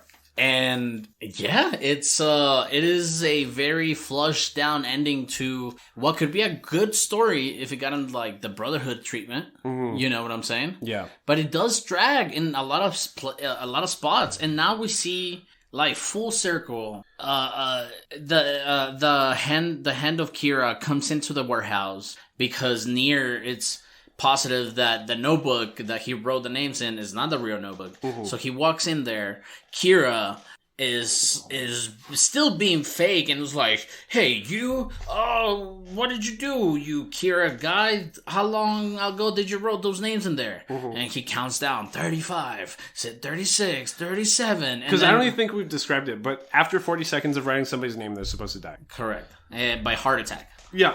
And by the time he counts 40, like a dumbass, Kira's like, "I won." Yeah, you see Light expose himself. He's just like, "Ha ha ha, I've done it." Like, the only time he lets out his real personality, and everyone's still standing there alive, and they're just like, "Dude, did you just confess to being fucking Kira?" And that guy walks in, and Kira has this breakdown, like, "Oh shit, they caught me, fucking deal." It almost reminded me of, like, Dexter-ish. Yeah. And I'm surprised we haven't brought up Dexter yet. Like, I like Dexter a lot, don't get me wrong. But maybe it's just something about this kind of narrative about where you're watching the serial killer from the serial killer's perspective is like there's just long lulls because I love the Dexter TV show, the AMC like original show, right? everything up to the last episode I hated. I love. It's because every season had the same structure. It's like 2-3 episodes where it's like, holy Villain. shit, it's gonna pop off. 6-7 episodes, nothing happens. Literally nothing happens. And then like 8, and then like the last 2 episodes, like ginormous cliffhanger. That's the end. That's every Dexter season structure, which is exactly how Death Note is kind of. It's like, yo, I just thought of this really cool idea and like, we're going to run with it. And then just a lot of just talking about nothing for 6-7 episodes. And then like this ginormous cliffhanger that feels really rushed at the end. I guess for me, what I really liked about Dexter and what really kind of hooked me was that the whole forensics science behind it, because Dexter wasn't just a fucking high schooler that thinks he's fucking smart and shit like that. He was actually a grown up and working for PD and stuff. But before that, he was a serial killer because he started killing animals at a very young age. And it's just very natural. It's very... It is the dad's character all the time. But see, it's like the same thing because it's like for him to have access to these people that need to be killed, he's already part of the police force, which is kind of what happened here. It's like, hey, these people are going to get away with murder, and I need to take it upon myself to like kill them before they get like life in prison or something I deem too lenient, and kill them myself. It's kind of the same story, to be honest. Yeah. And that brings us to like the ending. He freaks out. He still has his watch. He's almost pleading to his team, like, what are you doing? Like, don't point those guns at me. I'm not Kira. I was just kidding. I didn't say that. Yeah. Like, nervous, laughing through like the whole way. He starts pumping his fucking watch and he gets shot in the hand. And we're like, what? I mean, this is a big, like, holy shit, what's going on? Is he gonna, get away with it or not? Nah. So yeah, he gets shot a bunch of times. The guy that was portraying as the fourth Kira kills himself on the spot, and Light thinks that means he's going to get away, but he has like 8 bullet holes inside of him. So he's running, and that's where we get that the payoff from the first episode where Ryuk had told Light that because he was the first person to touch his notebook, he needed to be the one to kill him. And you hear this speech from Ryuk, which is like the most you hear him speak in the whole anime, where he's like, oh, Light, because I'm tied to you because you're the one that brought me here. And I don't want to deal with life in prison because that sounds boring or something, because that means I'm attached to you in this world, and then it's going to be super boring. Who knows how long it's going to take for you to die? He kind of rushes his death a little bit. So, like, Light kind of bleeds out on a set of stairs. Heart attack. Yeah, and a piece of, like, sunbeam. So it's it's kind of the payoff for him being the modern god, but at that same time, it's a super melodramatic ending to somebody that was led up to be really big. Who else had that staircase death? Spike? Yeah. Spike had that staircase. There's also one in JoJo. In Code Geass, he dies on an incline too in front of his sister. It's like a good trope. I like it. But that's the end of Death Note. Like, it's alright. it's okay. Fuck. As far as Netflix goes, I can't imagine how it feels like to be like the king of like live action trash. Yeah. Yeah, that movie was really bad. Netflix did a live action remake of Death Note as a movie, and it's really bad. It's really bad. If it would have been like at least mid bad and it really took you to where Death Note tried to take you, maybe we would have recommended for you not to watch Death Note, but no. There's no other way to watch Death Note unless you watch this 36 episodes of that. I could see Death Note being redone as an animated movie. You know what I mean? I think that'd be really good because the live action was really bad. And I saw what they were trying to fit the narrative into a 200-minute structure, something like that. And it's just really bloated. Death Note's just really bloated. It's an interesting story at a certain level. Empty spaces. Yeah, if you dumb yourself down, but it could really be... If it was like a 12, 13 episode anime, like when we were watching Odd Taxi, and Odd Taxi had hitter scene after hitter scene after hitter scene, even the scenes you thought were filler and fluff all ended up mattering at the end. That's, I feel like, how Death Note could be, but because of... I think the reason that... it's also kind of bloated is that's how the manga was written, because it's a Shonen Jump original, which means it was being published weekly. So maybe if at the time the author had jumped on a manga publisher that was producing monthly, it'd feel like a better, more structured narrative. But because he had to come up with a chapter every week, he was having to fluff up his own shit. Mm-hmm. And the fluff up turned into a fluff up, and that fluff up got fluffed up. And then it got changed into an anime. Yeah. But we really tried not to shit on this as much as we did. I really hope you guys got the parts that we were shitting on, because we did so good not shitting on it. I think Death Note's fine. It just needs a modern revamp to our modern sensibilities when it comes to story. Like, the more I try to sit inside my 11, 12-year-old 2006, 2007 mindset, I get it. You know what I mean? I understand. But for everyone that will die on a hill for this, it's like, when was the last time you watched it front to back? Like, for real. Not passively. Watch it. Right. When was the last time you really tried to experience it in one sit down, front to back?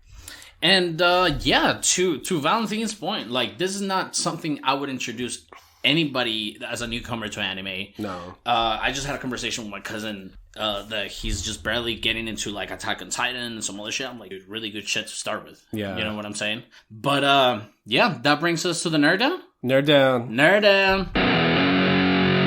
Nerd Down. Welcome to the Nerd Down, where the nerds get down. I'm back here with our contentious review of Death Note. And I think that was a really good discussion for what it could have been. Thanks for that, Aldo. No, thank you, man. It's you do remind me that I shouldn't hate stuff without a reason. Right. Like I'm not expecting us to like everything. And don't get me wrong, I do have a reason, but I guess I don't unpack it. Right. Sometimes. Right. Like I don't want to shut down because I don't like something. And I feel like that happened to me in the episode of Code Geass, which is completely, my fault, but we should have had a pre-discussion of how we were going to break it down, because by the time you told the story of Lelouch and his sister, to me that was the main story, and then we just kind of try to expand the other stories that I didn't really care for. So the way I try to think about it is, at the end of the day, especially when this podcast is concerned, I'm a content creator. I'm trying to give as much content as possible. Correct. I'm not trying to just say like, yo, this was garbage, bye, 10-minute episode later. And we just talked like an hour and 40 minutes about this. Of something that we didn't really have a lot of fun watching for 3 weeks. It hurt, bro. It hurt. I honestly, and I've said it before, we try not to talk about things, especially when we know it's going to be contentious. But like we said 2 weeks ago, we went camping. I remember at camping, I was a little buzzed. I let it slip. I was like, "Yo, like this shit's trash," and you were just kind of like, I don't know." Well, honestly, I was being a little responsible because I didn't start watching it till like last week. Oof, yeah. You know what I'm saying? Yeah. Because I did watch to get ahead. Mm-hmm. You know what I'm saying? Because it is 37 episodes. That's a lot of time. Right. Especially, I mean, even if you're watching it at 1.5, it's 15 minutes per episode if you're watching a lot. Right. But it was a hard week. It was a hard week, but the discussion, again, we've had many discussions like this one where we think, what the fuck are we going to talk about? Like Hinamatsuri, like a lot of fucking discussions we had. But I'm glad we got it. I'm glad we were able to walk you guys through it. Hopefully we did. Hopefully. Yeah. And I think we've learned to do better, because since that first... I don't know what's wrong with us. Maybe it's just us as a pair, but we tend to have like some kind of like controversial anime opinions sometimes. And it started with Cowboy Bebop, and it's led to like these big like early 2000s titles. Mm-hmm. Because a lot of things from then, people just keep watching them with their nostalgia glasses. And I don't know why it's left up to us to break that bubble and be like, you need to stop watching it like you're 11, because you're in your mid-20s right now, and it's not what you... And from what I noticed, especially with like my raza, shout out to Hispanic Heritage Month, a lot of us Mexicans like Dragon Ball Z, and they're not willing to step away from Dragon Ball Z. Well, but see, that's what I mean about like when I talk about Adult Swim's gatekeeping. Mm-hmm. It seems like things that were readily accessible and passable like tend to stand out in somebody's memory. Because I remember like the El Paso stations would play like Pokemon in Spanish, they'd play Dragon Ball in Spanish, and there was like select few like works that were readily accessible for somebody like in this region, that if you're thinking of anime as like a full body of work, a full genre, a full medium, you would never pick those, right?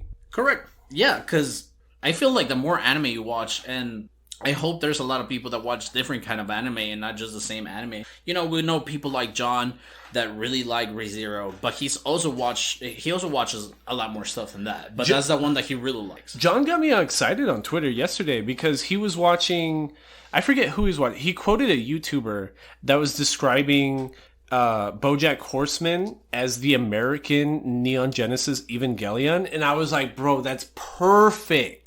I don't even remember which YouTuber he was quoting, but I was like, bro, that is the perfect assessment to what BoJack Horseman is. BoJack Horseman, if you were to treat it like an anime in the way I try to treat anime, it really is like a deconstruction of like modern Americanism, but like it critiques it while having fun with it. Like, it's like, I live in this society, I enjoy these perks, these benefits, this way of life, but I see from the outside in how it could be wrong.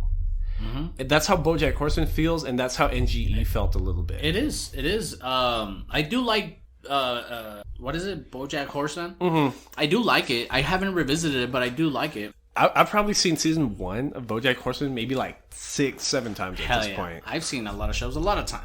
Right. But yeah, no, it does seem like an accurate description of. Yeah, and don't forget, everybody listening, that if you're listening, we take every recommendation we get by like viewers and listeners.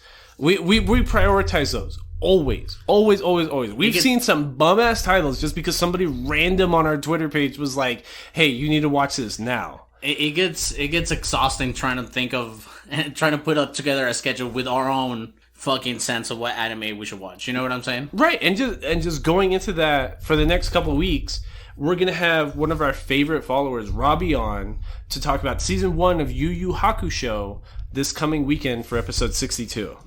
That's going to be awesome. He's been a great fucking fan to the Twitter. I'm excited to make friends with him because I think he listened to us because he was originally Lloyd's friend, and like we'll get a new friend out of it, and we'll have a good conversation. I think it'll be a good episode. Hell yeah! And we're also been getting to.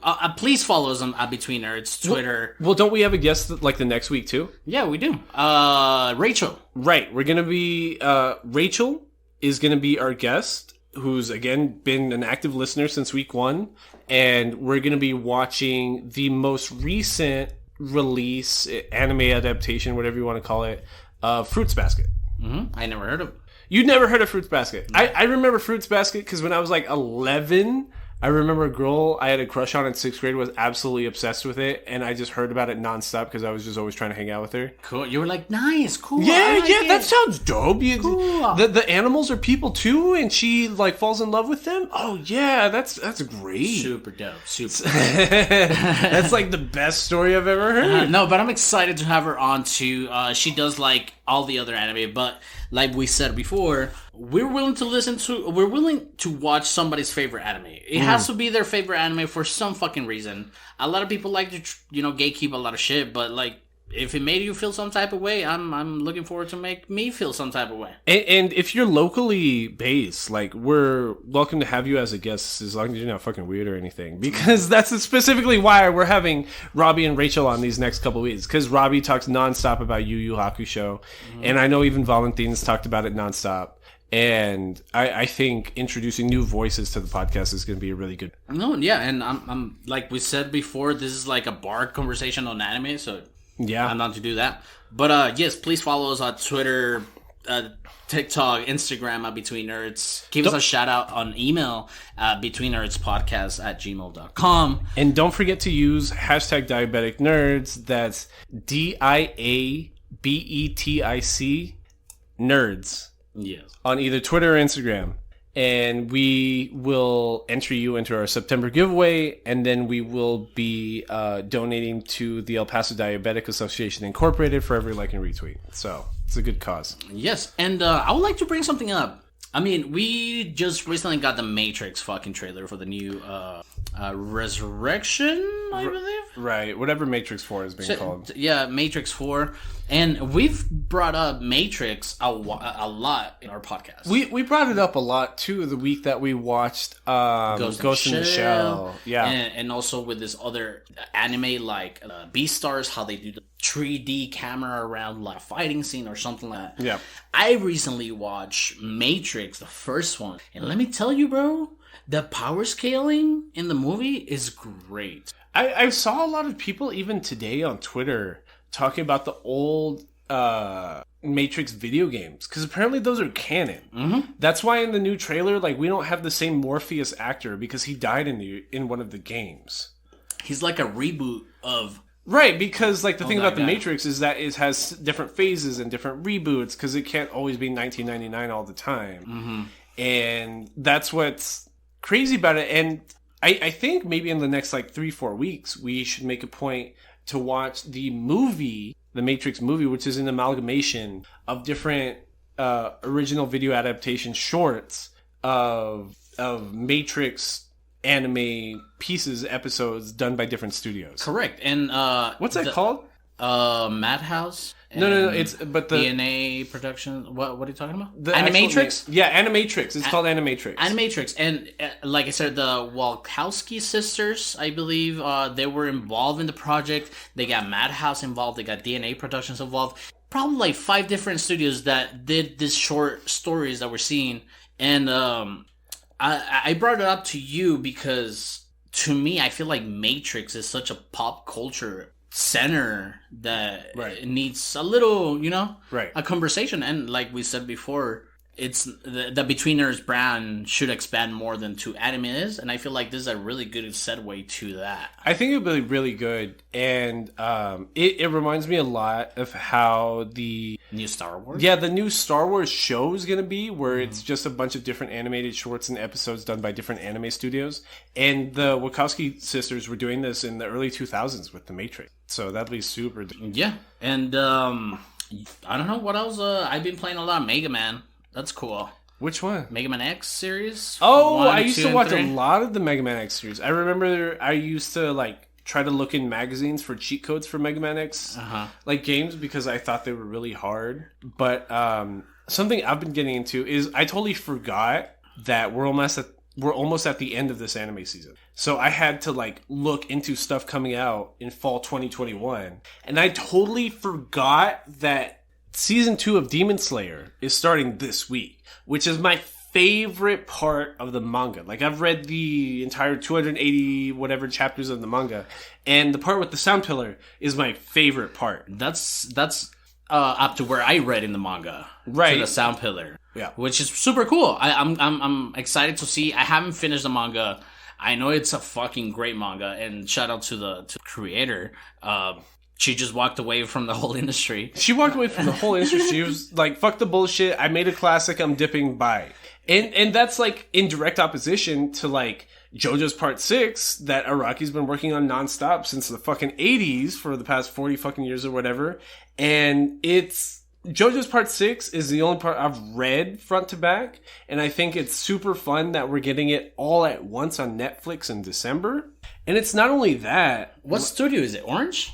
No, JoJo's is done by Studio. It has an American sounding name. It's David Production. Oh, okay. Yeah, JoJo's Bizarre Adventure is done by David Production or something like that. But it's not only. I think it's fun and interesting that we're all kind of just waiting as an anime community for winter 2021 because we're waiting for Chainsaw Man. That's what's going to just flip the medium on its head if they do it well, which we all assume they're going to. I really hope so, because even I was having this conversation with Scary Terry the other day that JoJo, we as people and other nerds that keep up with the seasons, it's almost like you're excited for the community to build. Yeah. Upon itself. Yeah. So, the JoJo community, everybody loves referencing a JoJo reference, and because it's funny, and it's just great to remember that ridiculous fucking anime. And, yeah, what we're seeing here with fucking Chainsaw Man. I never seen Chainsaw Man. I don't really know about Chainsaw. So, I'm excited. Yeah, and just something that I'm probably going to watch off and on throughout the season is Comey Can't Communicate. Just because, I love slice of life fucking rom-com garbage. You know what I mean? I watched Horimiya 2 seasons ago just by myself, just because I can, because it's slice of life, teenage drama garbage, right? And the rest of this season, this year, feels as an anime community, a recap time for everybody to get more acclimated for the stuff that's been coming out the past couple of years. Because these past 2 seasons, not a whole lot's come out. Everyone was mad that for the summer 2021 anime season, it seems like the best anime of the season was probably just that time I got Reincarnated as Slime Season 2, which is just, it's okay. It's an ongoing thing, but we need to be able to come together again as a community to digest this big new piece of medium that's coming out. Yeah, and we know that, through social media and shit like that being an anime fucking nerd is not so frowned upon anymore in school and stuff like that. Everybody loves anime now. Right. Little kids love anime. Everybody's watching the same shit. And it's the shit that falls through the crack in those new fans. Like, people will be watching AOT, but they miss, Konosuba. They miss The Promised Neverland Season 1 because we don't talk about Season 2, and little gems like that. Yeah. And it's gonna... I hope, because it's not really that outcast anymore, that anime fans are willing to get out of their comfort zone as far as anime goes. No, I think it's a lot easier to do so now because, like, even 10 years ago, 15 years ago, I can't imagine something like JoJo's being as popular as it is now. Because JoJo's is, like, so weird, but purposely weird, but at the same time, everybody knows it's weird, so it's like... You don't get it if you don't know the context of what weird anime is. Right! And, like, I feel like Hunter x Hunter didn't get popular until after it was done with its anime production either, because once it really was made into like this easily digestible shonen anime, was left to digest for a couple of years, it's like, yo, this holds up. Like, this isn't like a gimmick, this is like a real thing. Yeah. And I haven't done anything else besides watching What If. Have you kept up with What If? Yeah, I've been keeping up with What If. I didn't even realize that we were barely halfway through the season. I thought it was going to be like everything else on Disney Plus, where it's like 6-8 episodes, something like that. I didn't even realize it was going to be like 12, 14 episodes or whatever the fuck it is. And it's hard for me to get excited for What If, because like it's fun every week seeing characters I've spent so much time thinking about the past few years, especially in film, like be introduced in different ways. But it's not like where I'm watching The Mandalorian, where it's like, yo, like this is canon, like this matters week to week. Every week in What If, it's just like, I guess I'll see some cool shit. Well, apparently the stories have to deal with the multiverse of madness. Right, which I get. You know what I'm saying? I get that. But it's like, it's hard for me to get excited for things that the show is telling me don't matter. Because it's like the opposite effect for Rick and Morty. Because Rick and Morty, especially in the most recent season... Really great, by the way. Did you watch the finale? I finished it, yeah. Okay, so the last episode is basically like every fan theory, everything the community's been talking about for the past 3-4 years, thrown into one episode and like canonized. But it feels so passive aggressive from the creators being like, we told you we didn't give a shit. We told you we wanted to be an episodic, like week to week, just dumb fun kind of thing. But here you go. Yeah, here you go. You care so fucking much, and now we're forced to canonize everything. What If feels like the opposite. It's like we've overly canonized everything and made you stress about every trailer point so much that we're just gonna give you just dumb random stories every week. But dude, that was one of the beauties about comic books, like expanding out at some point. Like DC created the multiverse, and then Marvel jumped in the gun, and they told you stories that you would never hear that it was in canon, but you wanted to hear them. Batman killed people. You know what I'm saying? Like shit like that. And watching just this people that I have like invested so much, these characters I've invested so much with the MCU. And in comic books, because I'm a comic book fan before I was an anime fan, you know what I mean? And it's just cool to see it on TV. It's cool to see it happening, and I think it's great. The stories are really cool. I know you think the stories are cool. You're not really shitting dope. on it. They're entertaining. Yeah, I'm not saying anything like that, but it's just like, oh, cool. What if all the Avengers were zombies instead? I'm like, I guess. I don't... It's cool. It's a good story plot. It's all right. Like, it's a cool jumping off point. It feels like a different genre for the Marvel franchise, and seeing these characters in a different light.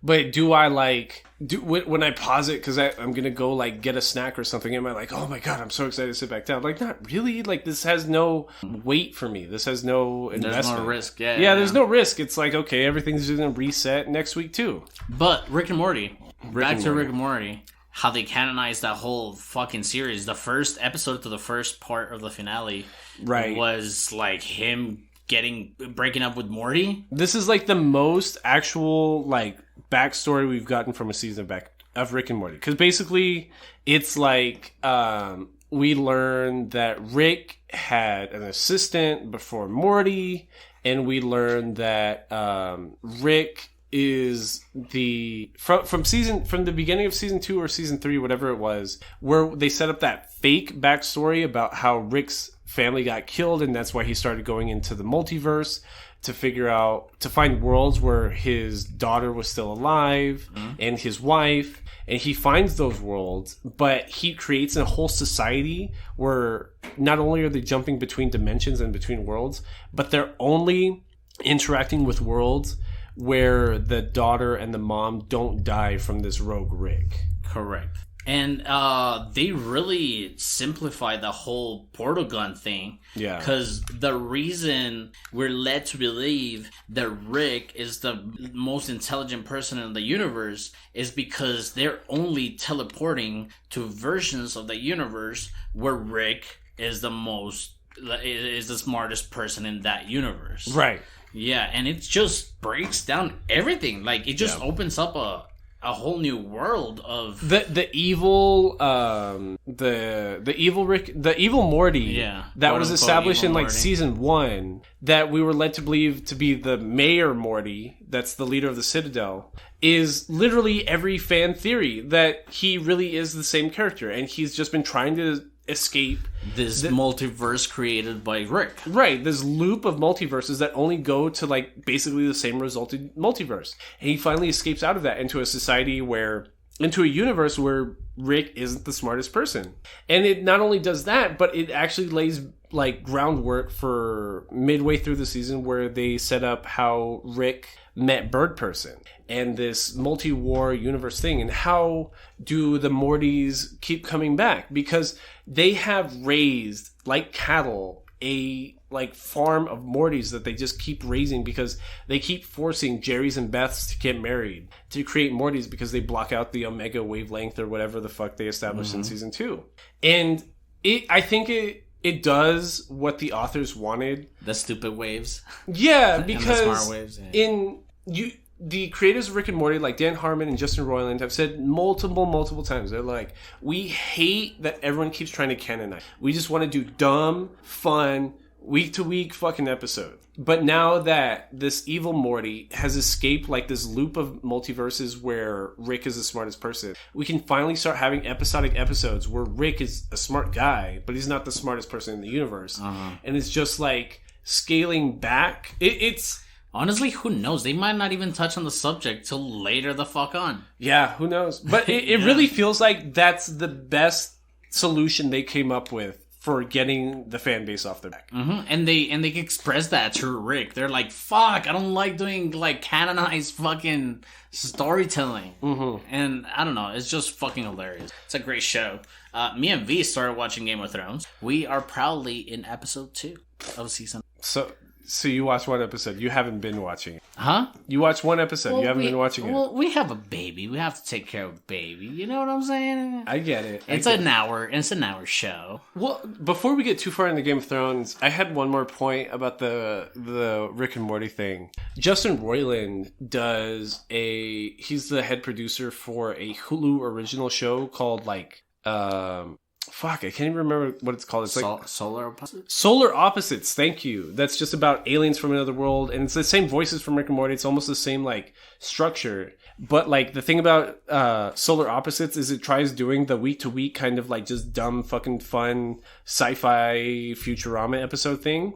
But the episodes that are most engaging for me and Karen are the episodes that actually fit into a narrative. So I think it's funny that like Justin Roiland keeps trying to escape like this canonized storytelling structure, but the episodes that keep resonating the most for me are the ones that are like that. Yeah, and you know, we've talked about Sunny in Philadelphia. Yeah. You know what I'm saying? They don't canonize a lot of shit. Right. You know what I'm saying? Right. It's just a show about fucking nothing.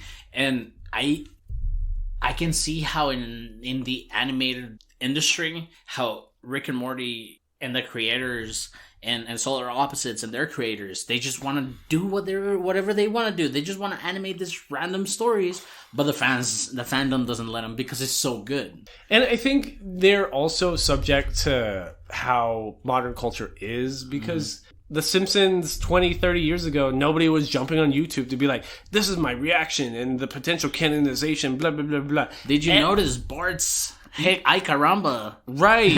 Every episode of Rick and Morty is torn down to the ground, which is the exact opposite of what the creators would want. So I think modern, like... Wait, are we doing that with anime? Yeah, a little bit. The thing about anime is that it wants you to take it seriously. But it's a lot of the ones that we end up shitting on are the ones that, like, once you actually take it seriously, then it's like, no, dude, this isn't right. Yeah.